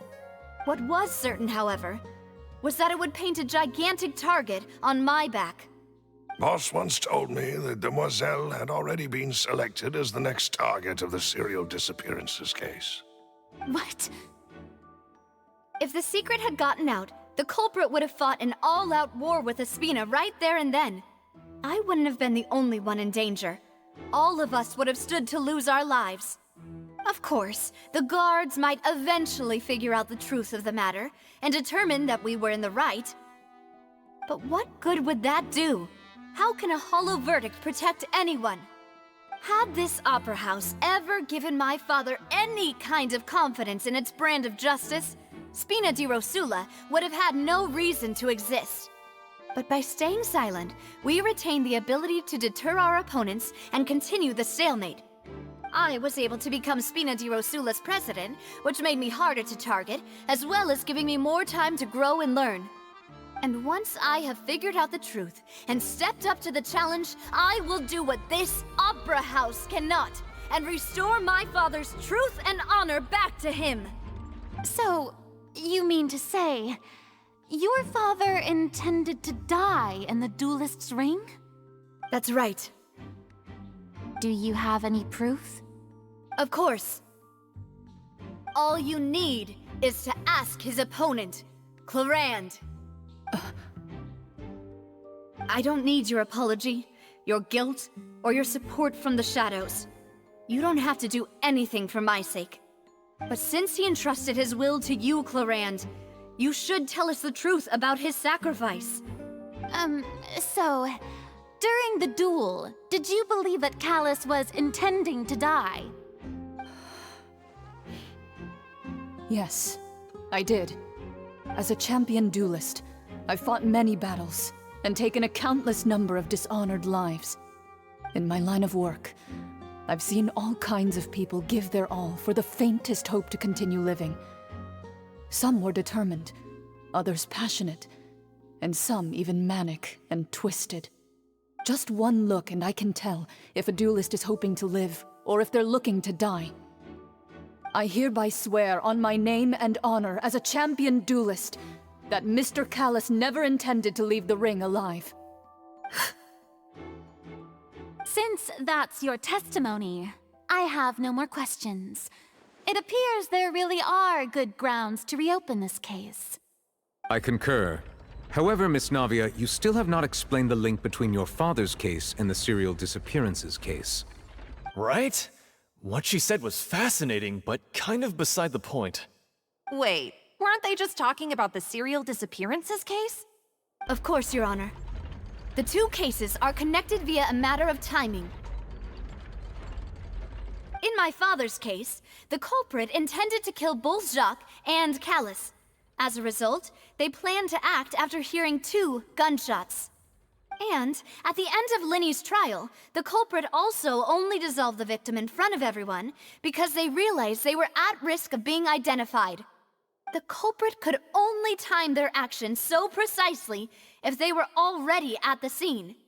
Coincidentally, Marcel attended both the banquet and the trial. So that's why you suspected me. Even after hearing your reasoning, I still can't help but find it a little preposterous. I'm used to it, though. You've always been an impulsive and sentimental child, Navia. It's one of your most endearing traits. No need to appeal to pathos. I won't try to refute your points one by one, but even if everything you just said was true, can you prove that I was the only person present at both events? On top of that, does a person have to be physically present to control the timing? Can't someone remotely monitor the place?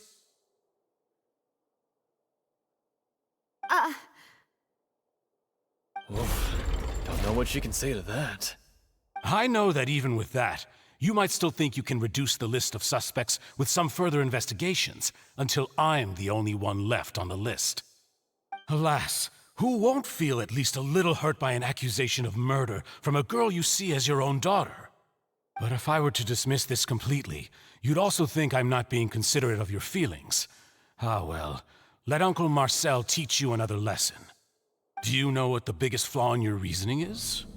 I suppose you're gonna tell me anyways. It's timing again. I'm a businessman by trade. From that standpoint, there's no reason for me to kidnap young women. It's a high-risk action with nothing to gain. In addition, I left my home in Snezhnaya when I was young to come to Poisson and work in some trade. My business only thrived when I received Callus's patronage. But the disappearances began before I ever stepped foot in Fontaine. I do apologize, Demoiselle. This was my mistake. No, it's not your fault. I'm sure he had come prepared. Is there anything else you'd like to say? Would you like to check the date of my first business license against the first known case of the serial disappearances? You can also take a look at my border entry records, or ask my friends and family when I left Snezhnaya for the first time. Could those records and testimonies do something to appease the unspeakable anguish in your heart? Seems like she got the wrong guy. At this rate, Navia will be convicted for falsely accusing him.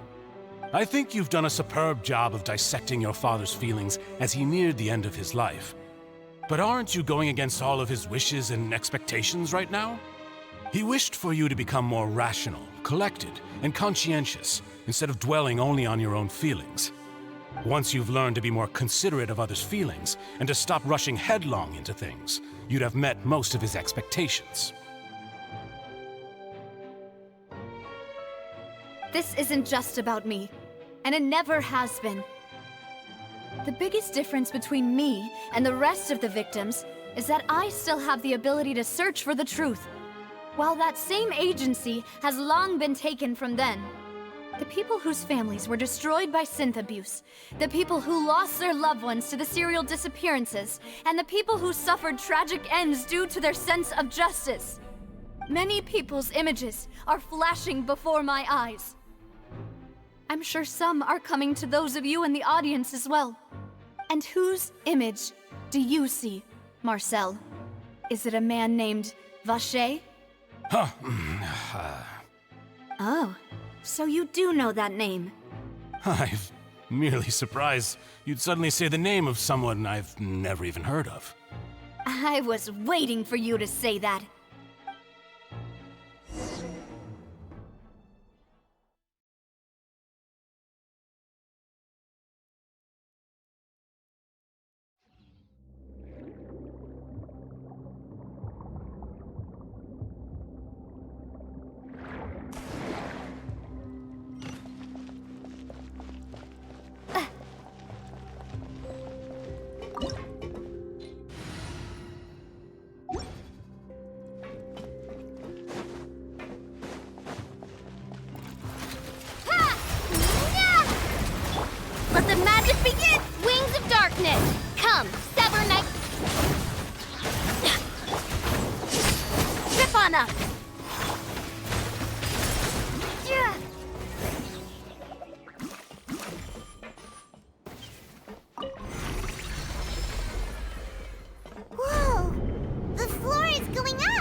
because of this mechanism in the middle? That guy really prepared a lot of stuff for this place.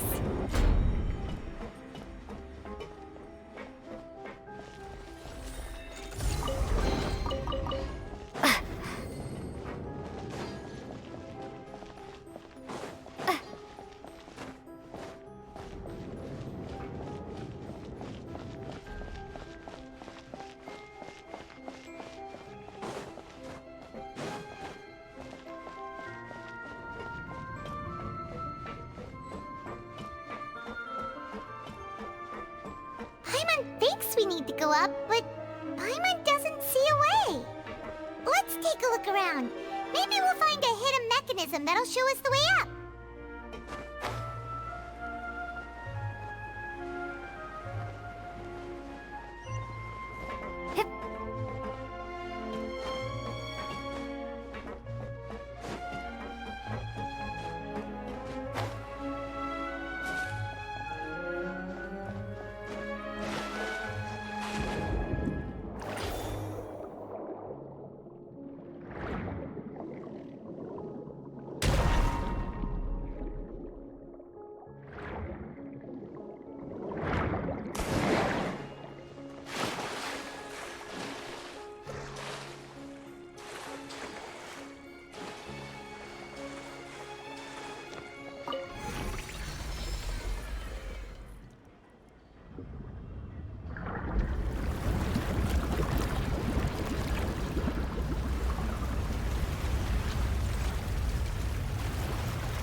The water level is rising!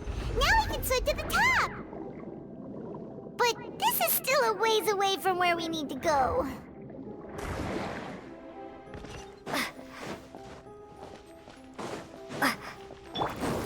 Surprise! Odds revealed! Let's light it up! Everybody, cue the spotlight! Bombs away! Ha! Step on up!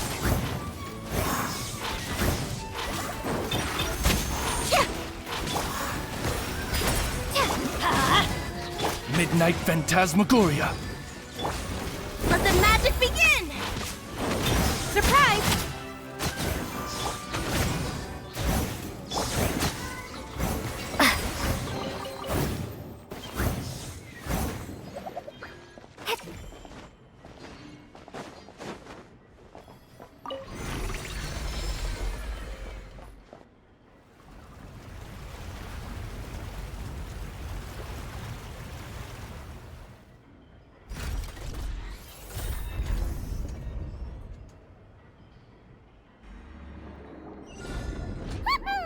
Now the path is clear! Let's go!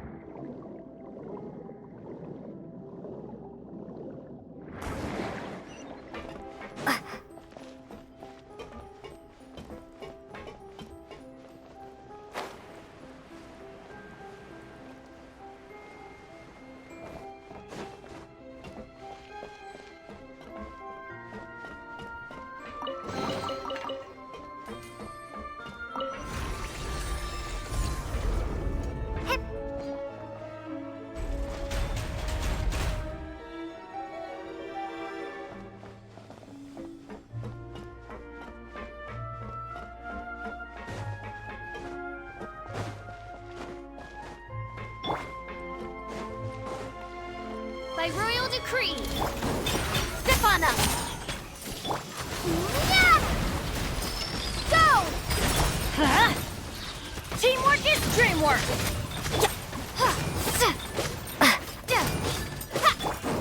Over here! Cue the spotlight! Step on up! Odds revealed by...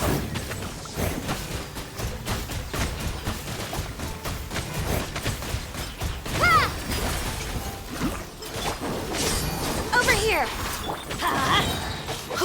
Everybody stand back! Let the magic begin! As you wish, mein Fräulein.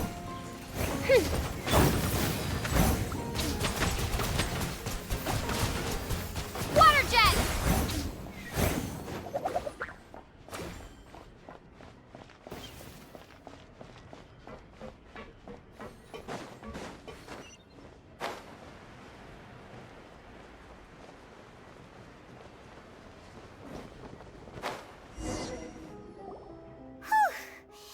After all that, we finally made it to the innermost sanctum. Though, as expected, the mastermind isn't here. That's right. Then let's hurry up and find some evidence so we can get back to the Opera House and help Navia!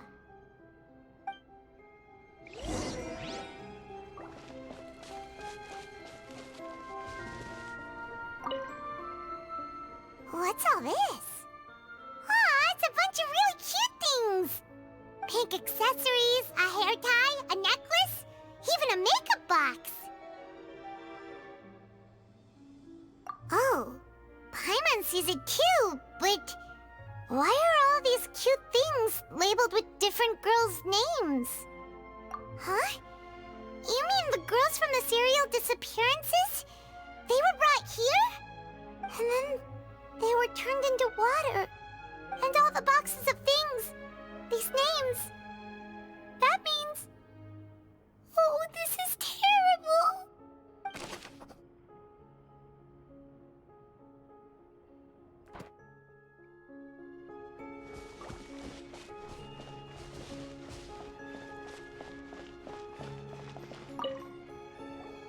Whoa!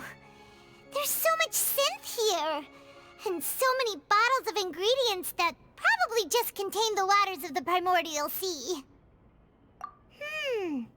Mixing in progress, ready to drink, stock sample? Huh. They've also got all the synth pretty clearly labeled. Whoa, there's even fruit-flavored synth? Yep, it's super obvious.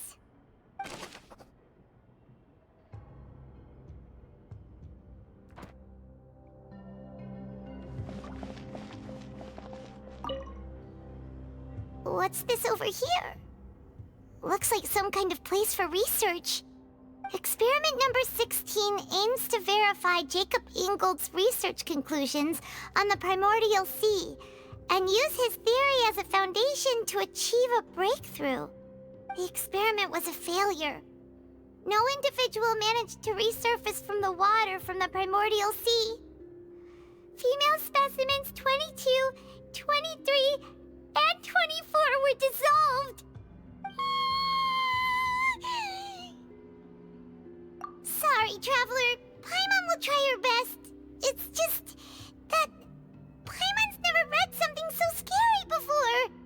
How can someone write something that terrible in such a matter-of-fact tone? You read the rest. Paimon's too scared to keep going.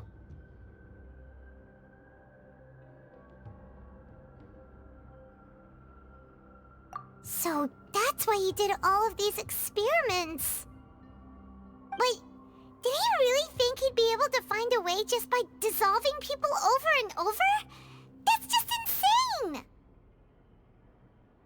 Huh? Isn't that the name you heard by the fountain?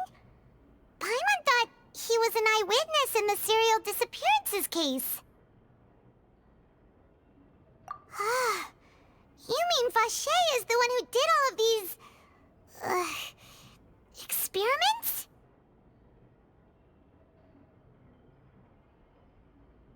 So that's it! Vache was no victim, but personally took his lover and... No, that's not it either! If that's the case, why would he want people to resurface from the water? In any case, Paimon will write it all down.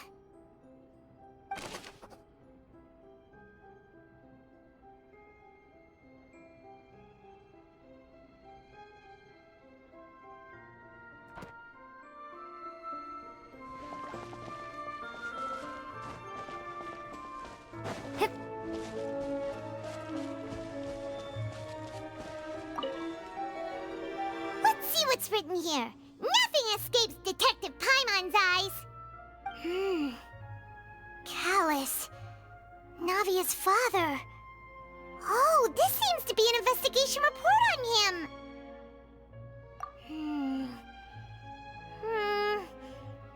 Yep, it's about finding someone to assassinate Jacques and Callus because of a lack of confidence that Jacques himself would go through with it. This should prove the existence of the third person, right?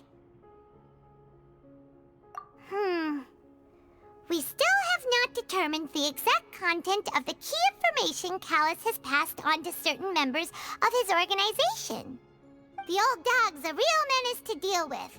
Even if he abides by the promise he's made to us, he will still have the upper hand. He can act whenever he wants to make our lives miserable.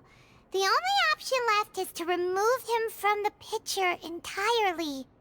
I concur. Let's send someone to kill him. He won't declare war as long as we don't touch Navia.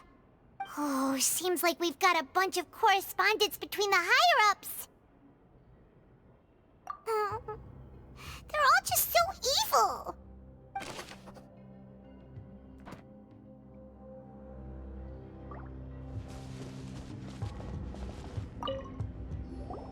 Oh, look! There's an important-looking basin over here, and it's full of water.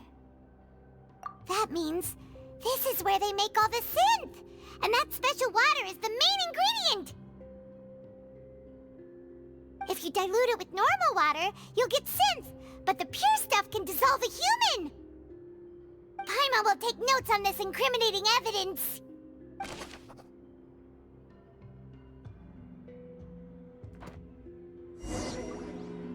We've looked at almost everything here, and it seems like our theories were spot on. But yeah, we haven't found anything that reveals his true identity. No wonder even Nervalette wasn't able to find anything.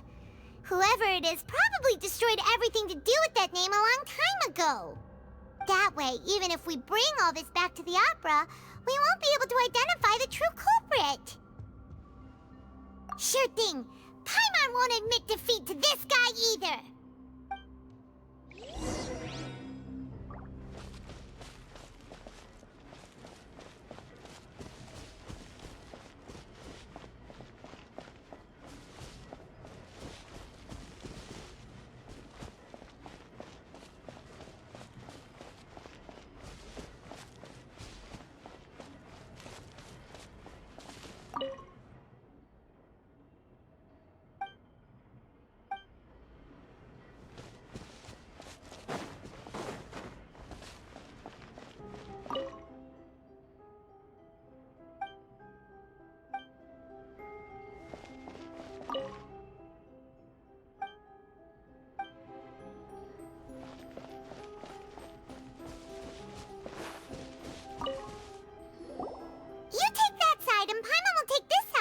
Check everything carefully.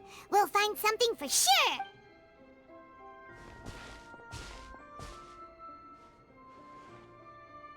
Ugh.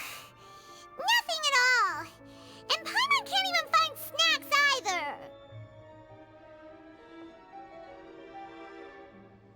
Whoa, really? Let Paimon see. Vinier. Isn't that Vache's lover's name?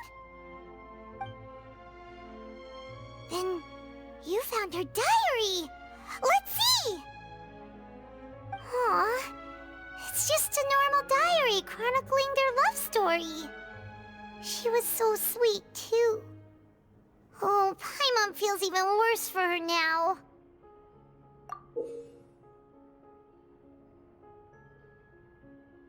So many!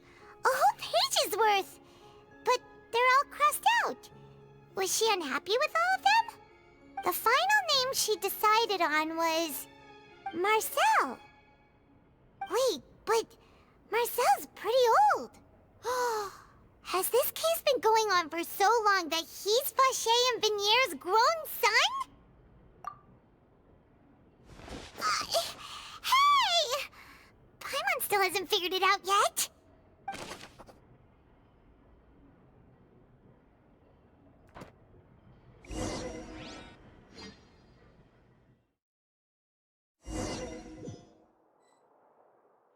And whose image do you see, Marcel? Is it a man named Vache? Oh, so you do know that name. I'm merely surprised you'd suddenly say the name of someone I've never even heard of. I was waiting for you to say that. Navia! We're back! As As expected of my partner. I just knew you'd return in the nick of time. Just how often do you intend to flout the rules of this court? It's all right, Monsieur Nervalette. Given their confidence, I expect they've found the crucial evidence.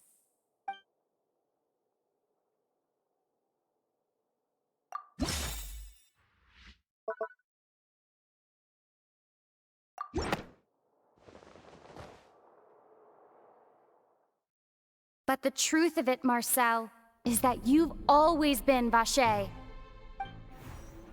Huh? We've investigated your lair, and we already know everything! After your lover, Venier, was dissolved, you kept abducting young women to experiment on the hopes of bringing her back to you! You even created Marcel as a new identity, and destroyed all records of your past as Vacher! So that's it. Even the villains in opera performances rarely go that far. And with that, Marcel's motive has now been established. This information regarding your past also dismantles your prior timing defense. Well, Marcel, do you know where you went wrong? You fixated your gaze on the lover that passed away, instead of paying attention to the living people around you. So, you never noticed how we changed, or how we grew as individuals. You also never understood Boss's real expectations for his daughter. Or our determination to see things through. Your determination. Mr. Marcel, please speak up now if you would like to defend yourself. Otherwise, the trial will move on to the next stage. Do you really think I wanted to do any of this? Pay attention to you? What for? Have you ever paid attention to me? Ever empathized with my pain? Ever known how it feels to watch the love of your life dissolve right in front of your eyes? No one helped me. No one even believed me. All those decades ago, even the officers from the Maison Gardiennage were laughing at me. They said there's no way a human being can turn into water. So I must have gone mad from grief. Vinier's death was brushed away by all of you as if it didn't matter at all. Well, now you know, don't you? Ha! Well, it's too late now. All those who were dissolved are gone forever. You only have yourselves to blame. You set up this ornate opera house in pursuit of your so-called justice. Your beloved drama, while turning a blind eye to the suffering of the people. Venier is dead. We promised each other that we would always be together. Wherever she goes, I will follow. But I'm not from this blasted place, so I can't be dissolved, no matter what I do. Hey, is that water from the primordial sea that he's drinking? I can't dissolve! Can't dissolve! Can't dissolve! Do you all see? I can't go, I can't follow. So if I can't go where she is, what choice do I have but to try to bring her back? I did all of that, and in the end, that accursed Callus still got the better of me. I spent my entire life living on pins and needles, only to get stabbed by his idiot daughter at the very end. The suspect is exhibiting signs of mental distress. Guards, please restrain him. Don't touch me! Don't anybody come near me! I still need to save Venier. A promise. We made a promise. Venier. Venier! Please, Venier, don't think badly of me. All I want to do is fulfill our promise. At this point, the verdict of this trial is clear. With Mr. Marcel's conviction, the charges against Mr. Tartaglia no longer have any basis. Fine by me. I was in a bad mood, but after a show like that, I'm actually feeling pretty good. Traveler, please submit all the evidence you have collected to the guards, so that I might review and summarize the truth behind the serial disappearances case. The man now known as Marcel was originally named Vache and worked as an adventurer with his partner and lover Vignier. During an underwater expedition, Vignier accidentally came into contact with water from the primordial sea and was dissolved in front of Vache as a result. Vache learned of the primordial water's existence through the work of others and began to kidnap young women for research, with the goal of discovering a method to restore Vignier back to life. To cover his tracks, he invented the new alias of Marcel and began to operate a business in Poisson. During the course of his research, Vache discovered that a diluted concoction of water from the primordial sea can induce feelings of euphoria, and began to manufacture and market synth. However, as he accumulated wealth to fund his continued research and expanded the scope, he came into conflict with Spina di Rosula. After exchanging blows with Spina di Rosula for many years, Vache decided to assassinate their president Callus at a banquet.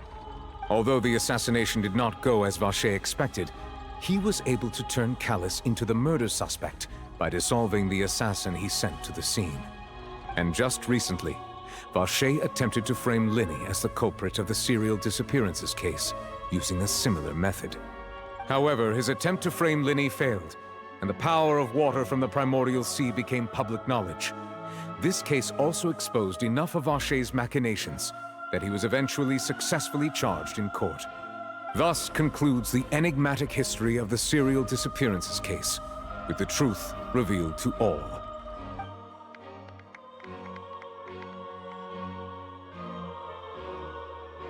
The Oratrice will now deliver the final verdict regarding the charges against Mr. Vache.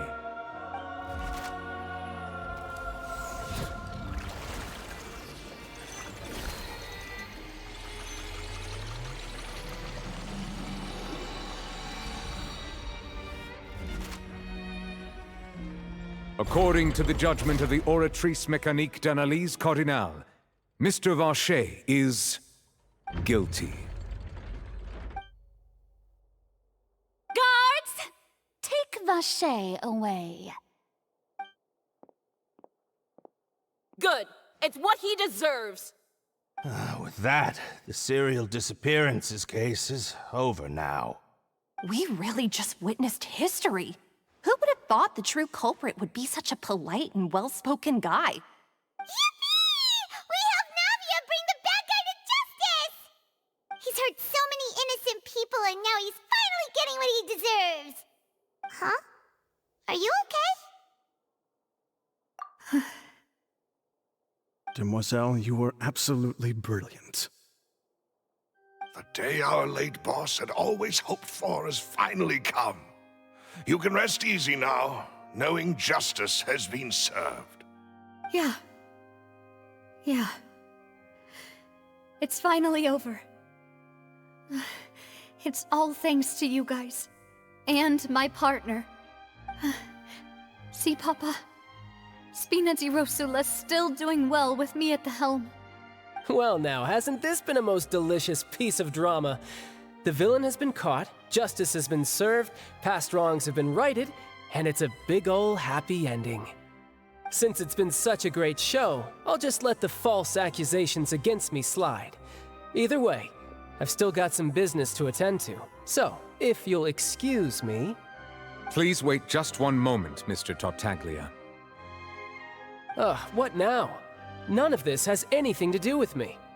According to court protocol, since this trial was initiated due to a charge against you, a verdict must also be made regarding the initial charge before the trial can conclude. Oh, come on. Is this really necessary? Haven't you already caught the real criminal? Isn't it time for side characters like me to exit stage left? Please respect the laws of Fontaine. This has always been the rule. All right, but this sure is a lot of hassle. All I need to do is stand over there, right? Let's just get this over with. Through evidence presented in the public trial that was just held, it has been established that Mr. Tartaglia has no direct connection to the serial disappearances case. The guilty party has been identified, and thus it is logical to suppose Mr. Tartaglia is innocent of the charges. We now turn to the Oratrice Mécanique d'Analyse Cardinale to render the final verdict on the charges.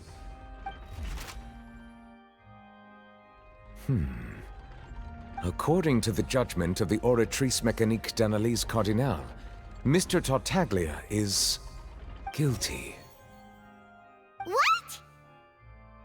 Hey, hey! That's not funny! Didn't you just say I'm supposed to be innocent? What's with this verdict? Is your justice machine malfunctioning? Huh? This has never happened before. The Oratrice actually returned a different verdict from the Chief Justice. I mean, have you ever heard of an innocent Fatui Harbinger? Do you think the Oratrice might have just convicted him on general principle? But weren't the charges about the serial disappearances case? No matter what else he's guilty of, it shouldn't affect the verdict in this case, right? The judgment of the Oratrice Mécanique d'Analyse Cardinale is, by law, the final verdict of the court. We must accept the guilty verdict. Guards, please take the suspect into custody per court protocol.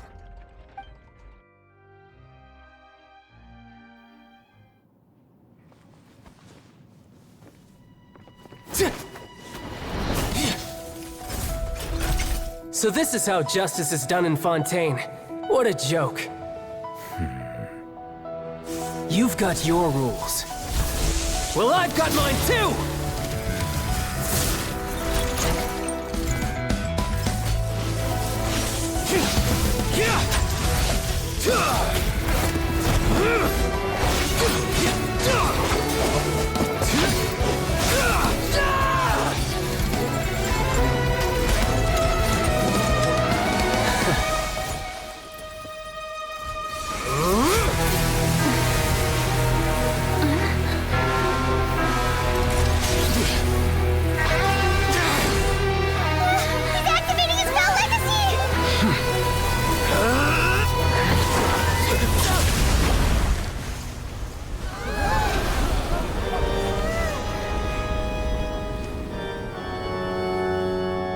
I am sorry.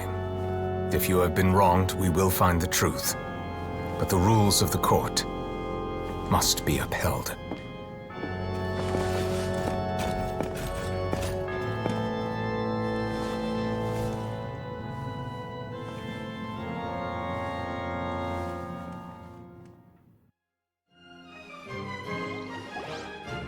Hey, Monsieur Nouvelette, what's going on?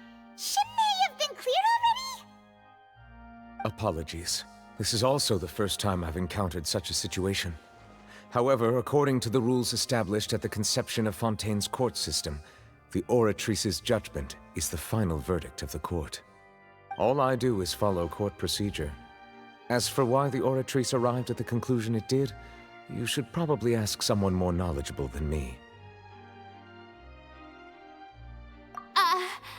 Why are you looking at me? I had nothing to do with it! I don't know what happened there either! Hey, stop staring at me! What does Lady Farina mean by that?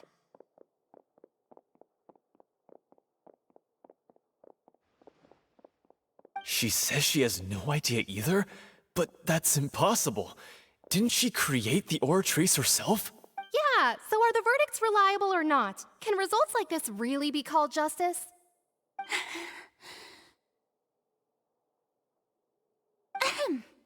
My dearest citizens, did you really think we'd allow an incorrect verdict to be handed out in this court? Did you really believe that the judgment could be mistaken or be the result of some sort of random mishap? Don't tell me you thought even I had been blindsided by the Oratrice's result. But the way she looked just now, it was pretty obvious she had no idea what was going on. However, given the state of things, I shall give you an explanation. Everything that just took place, including my supposed shock and bafflement, was a part of an elaborate performance, with every action meant to stir up drama and excitement. And, of course, for every performance there is a script. everything has unfolded exactly as I expected from the very beginning. As the embodiment of the very concept of justice, the Oratrice shall never render an arbitrary judgment! If you thought Child had nothing to do with the serial disappearances case, it is only because you've been blinded by the superficial appearance of innocence. Everything he's done, not to mention the danger he poses, are beyond ordinary comprehension and completely unforgivable! All shall be revealed in time. You will come to understand my noble intentions, as well as the absolute correctness of the Oratrice's verdict.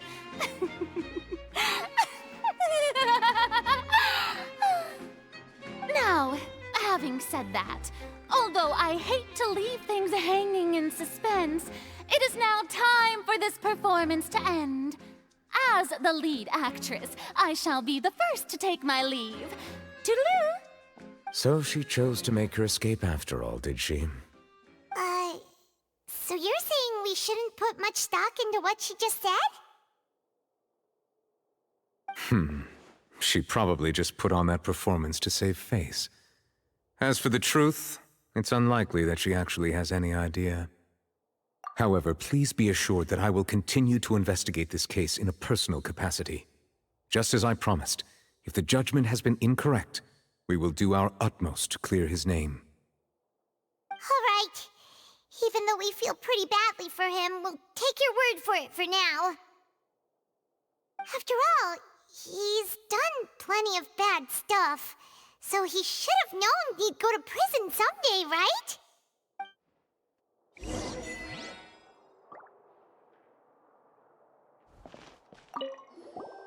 Oh, Monsieur Neuvillette! That power you showed when you took him down. Who are you really? I'm the Chief Justice of Fontaine, of course. If officers of the law lack the strength and capability to enforce it, then it makes a mockery of justice.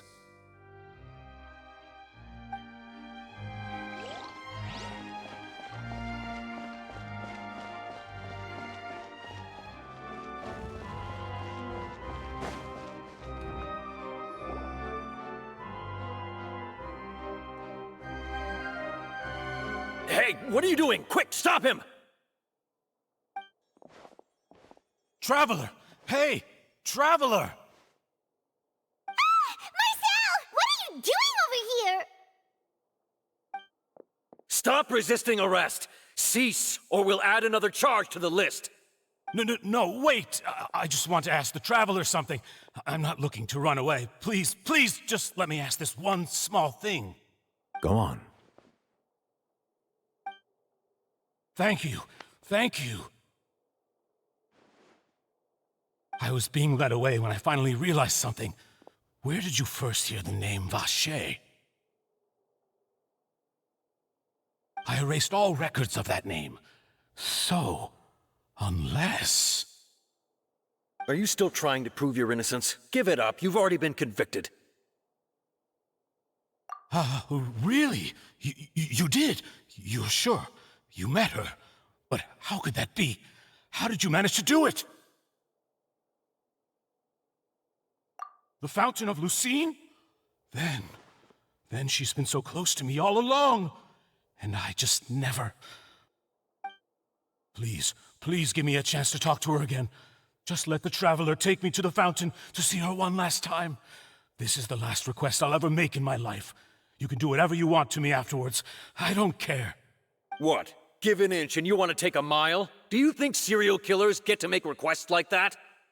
Paimon agrees. Why should we give him what he wants when he's only done a ton of super terrible things? This request, is it worth as much to you as your life? Of course! Wait, no. It's worth even more than my life. Humans. Will they betray the instinct to live just to satisfy spiritual needs? Very well. I will grant your request.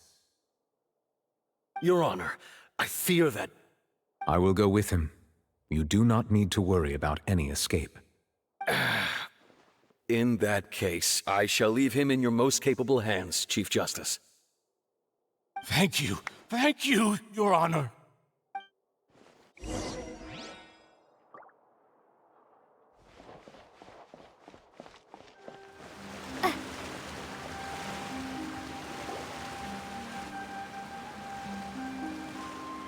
Is this the place?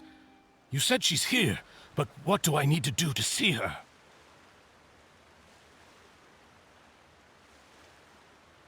Yeah, and even Paimon could hear her after drinking that thing. Didn't you just drink a lot of it on the stage as well? Oh, in that case... Vache! Ah! Yes, that's it! So you heard it too! Vignier, it's me! It's me, Vache! Vache? Vache! I'm here! Where are you, Vignier? I'm coming for you. I'm finally here for you. Hey, wait! Be careful! Hey, wait! Vignier, is that you? It's me, Vache! Vignier! Vache? Why did you come? Didn't I say? You don't need to look for me. You look a lot older than I remember. How long has it been? It's been more than 20 years. I've suffered for over 20 years since the day you left. All this time, only the thought of bringing you back has kept me alive.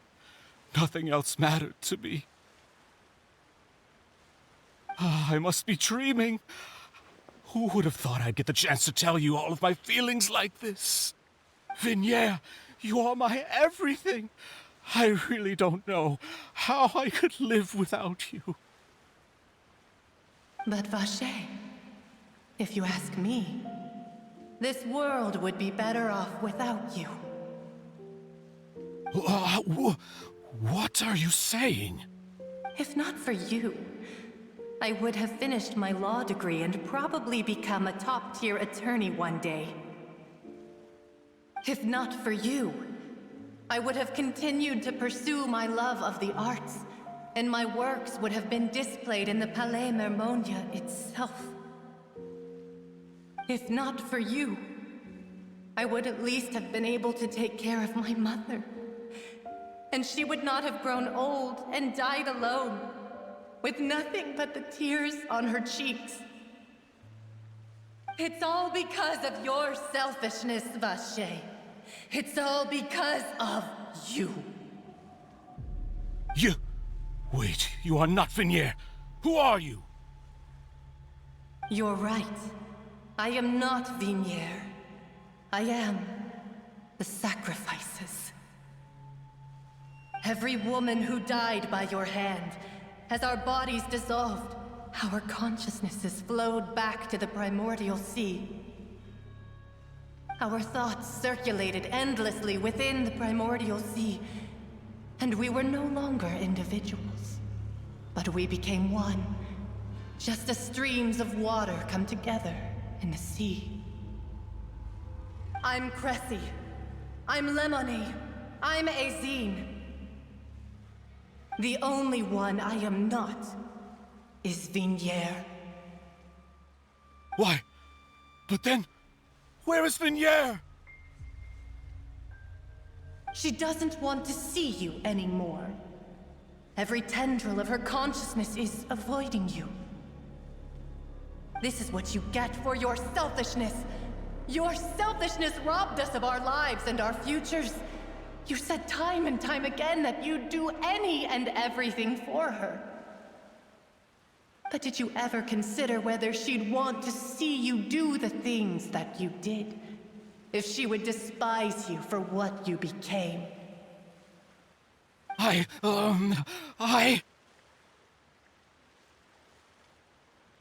You are a liar, a heartless murderer, and a cowardly narcissist. The only thing you are not is Vignier's beloved. From the moment your first victim died and her consciousness merged with Vignere's, she has had nothing but pure hatred for you.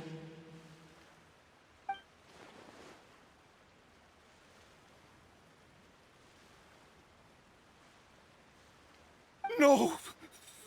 Yeah, she can't hate me. Let me see her, please. Have mercy. You still don't understand. When I said don't look for me, that came from the real Vignere. She really doesn't want to see you anymore. But on top of that, she also said that because it's her final drop of pity for you. She said that because she knew that if you did come here, we will show no mercy to you. Vache. Vache? Vache? Vache? Vache? Vache? Drown.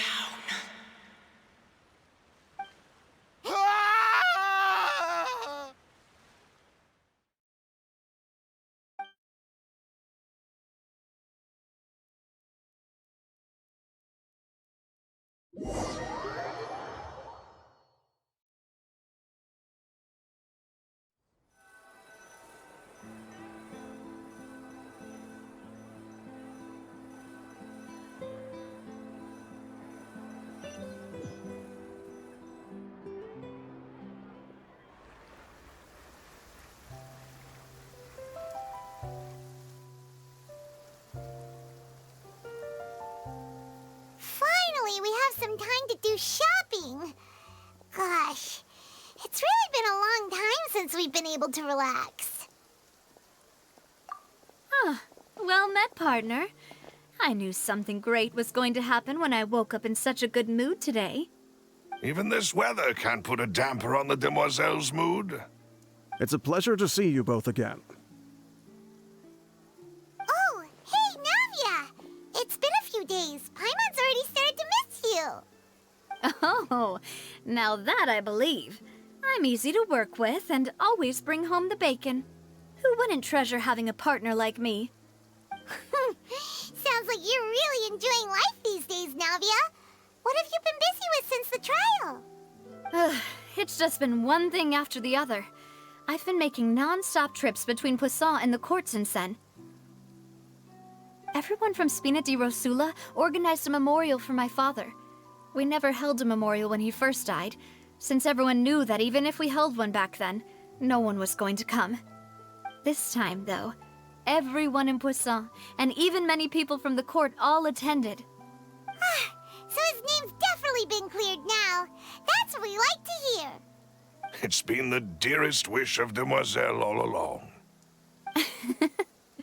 That blasted stubborn fool.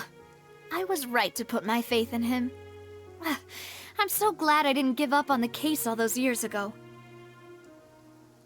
Oh, by the way, I ran into Charlotte just after I left the memorial service. Well, maybe it'd be more accurate to say I knew she would be there, and there was no way she'd just let me go.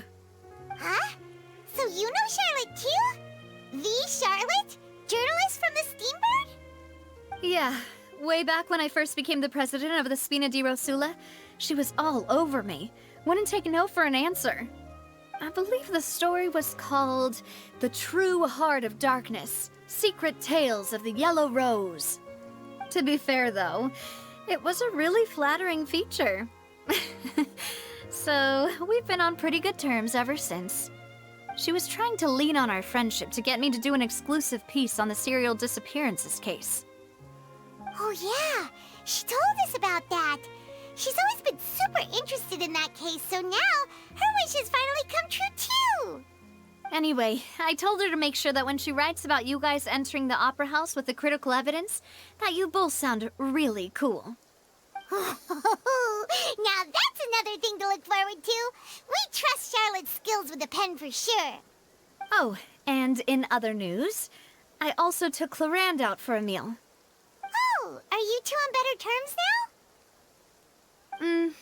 While you were investigating Vache's headquarters, Clorand gave testimony on my father's behalf. It was thanks to her that we were able to turn the tide. I wanted to thank her. I mean, there's also no point in being awkward all the time, so we took the chance to reconcile with each other. Oh, that's great! Paimon also thought Clorand wasn't actually a bad person. It's always good to have more friends. Anyway, now that the case has finally been solved, perhaps it will slowly begin to fade from the public consciousness. Oh, actually, there's still one last thing I need to do. What is it? I should pay a visit to my father's grave, and tell him the truth of what happened, as well as how it all ended. And on top of that, just how much people still look up to him, to this day. That includes me, too. Miss Navia. Indeed. We want to go too! We also think Callus is a really admirable person. Sure thing. I'd like you two to share the moment with me. After all, without you, there might not have been such a positive ending. And in that case, everyone, let's be off. Considering the recent weather, we'll be lucky if we can reach Poisson before dark. Yeah, you're right. It's been raining non-stop for a few days now.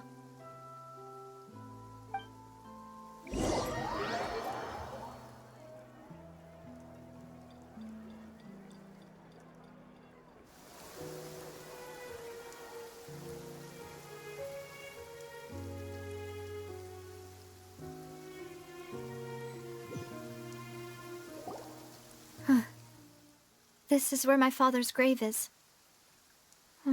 To be perfectly honest, even I haven't been back here for a long time. Huh? There's someone there already. Wait. That figure. It can't be... Hmm? Isn't that Neuvillette?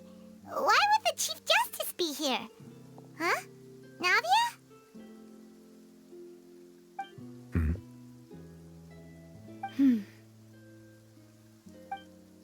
My apologies. I should have asked before coming to pay my respects. Don't say that.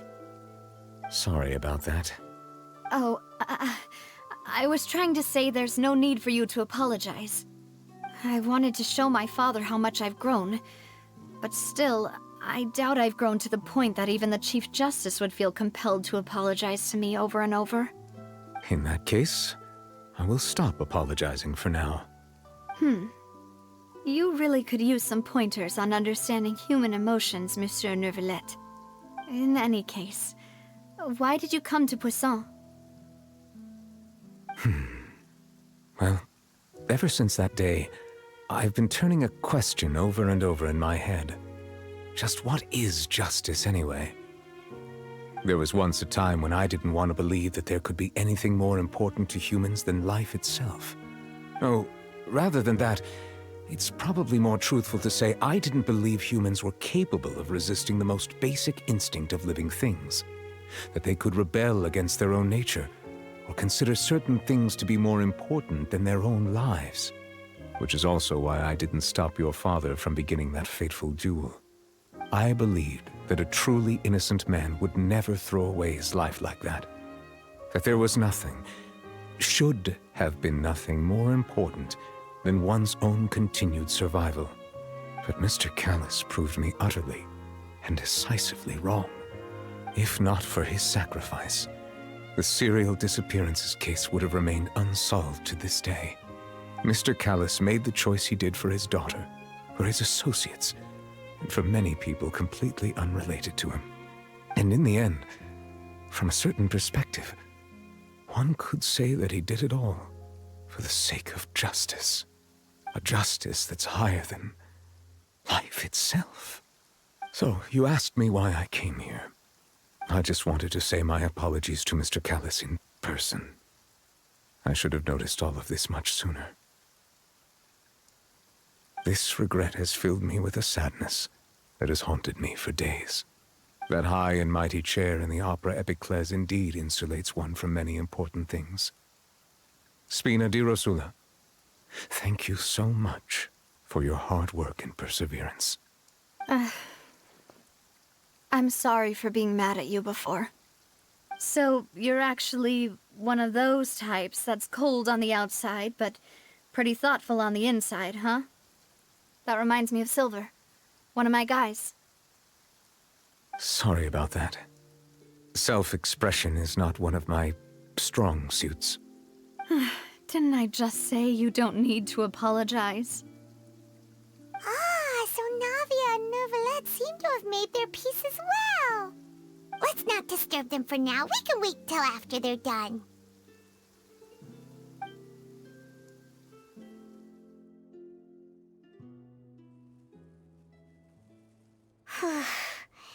Paimon's never paid respects at someone's grave before. Did Paimon do anything rude there? Huh? Oh, Paimon didn't know that was a thing. But Paimon doesn't know what she would do if she can't fly. Oh no. Paimon hopes Miss Navia won't be too mad. Anyway, Neuvillette is still standing around there. It's not often that we can catch him alone like this, so why don't we go talk to him for a bit? If we can't talk to Lady Farina, we can at least talk to him, right?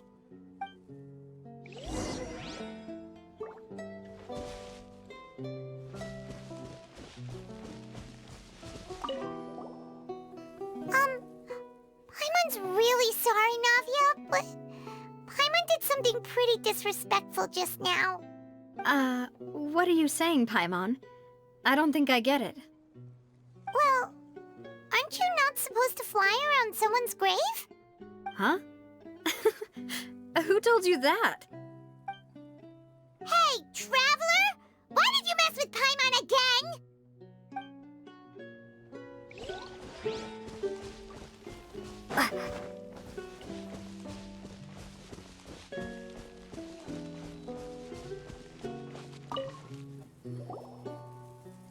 Oh, it's you two. Did Miss Navia invite you to come pay your respects to her father? Mm-hmm. We ran into Navia on the streets today, so we just followed her here. I see. Then is there something that I can help you with? Well, it's pretty hard to run into you like this since you're usually super busy. So we figured we could try to ask you a few questions, if that's okay. Please feel free. Though outsiders, you helped us solve one of the greatest mysteries in Fontaine, and it would be my pleasure to return the favor.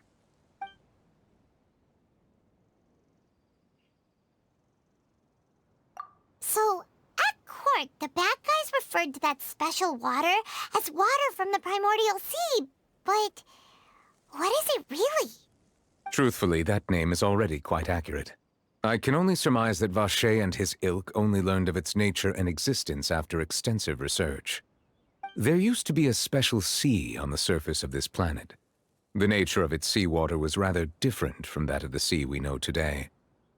Most of Tevat's life forms were first born in that special sea. You could say it nurtured much of the life on this planet. Huh. So it really was where everything began. It makes sense to call it primordial then. But today, the primordial sea no longer exists on the planet's surface.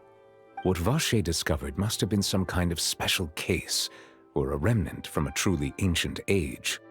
Huh. So that's how it is. Oh, you really know everything, Monsieur Neuvillette. But if that's the case, then why would people, at least people from Fontaine, dissolve in that kind of water?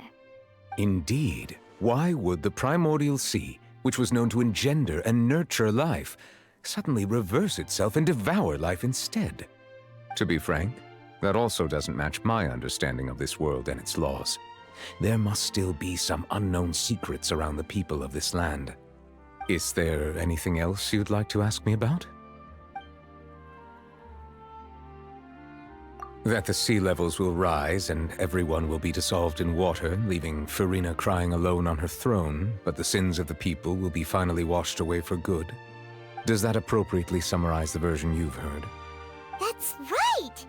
It was Linny that told us back then.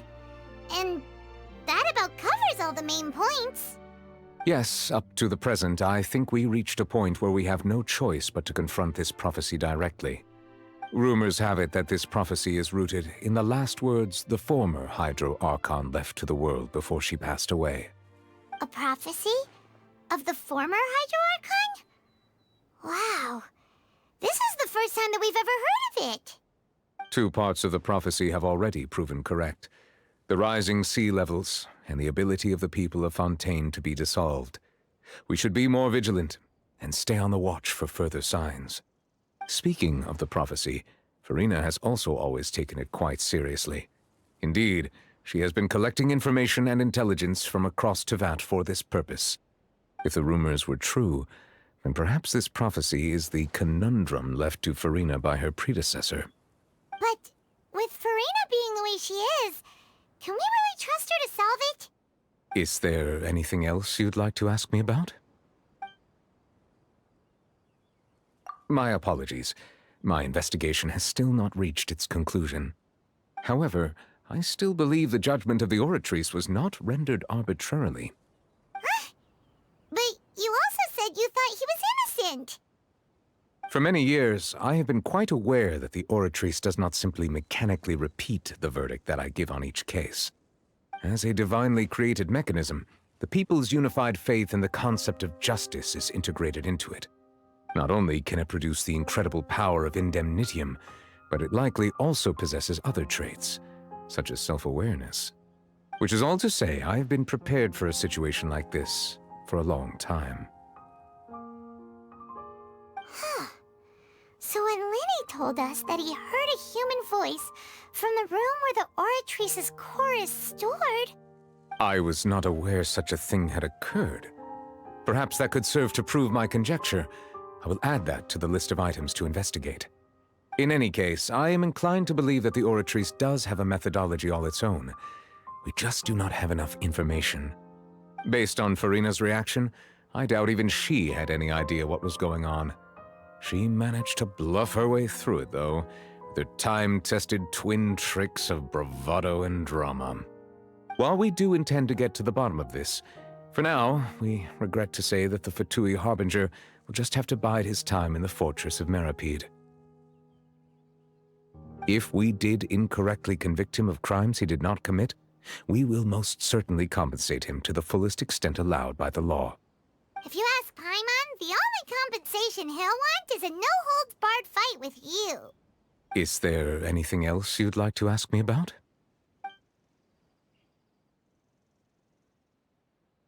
Your sibling, another blonde-haired traveler. I'm sorry, but I've never seen anyone who matches that description. If he ever stepped foot in Fontaine, I'm sure he followed our laws to the letter, and had no reason to appear on the stage of the opera Epicles. Is there anything else you'd like to ask me about? Very well. It was my honor to provide you with what answers I could. I very much enjoyed conversing with you. It will soon be time for me to leave this blissful tranquility behind and return to Palais Memornia. You really are super busy, Monsieur Neuvillette. Paimon thought you only came here to pay your respects today because you had the day off. Crime and villainy do not have the day off, and so justice must work around the clock as well. This is merely the nature of a justice's work. All right, you've got a point. Huh? Paimon just noticed that the rain has stopped.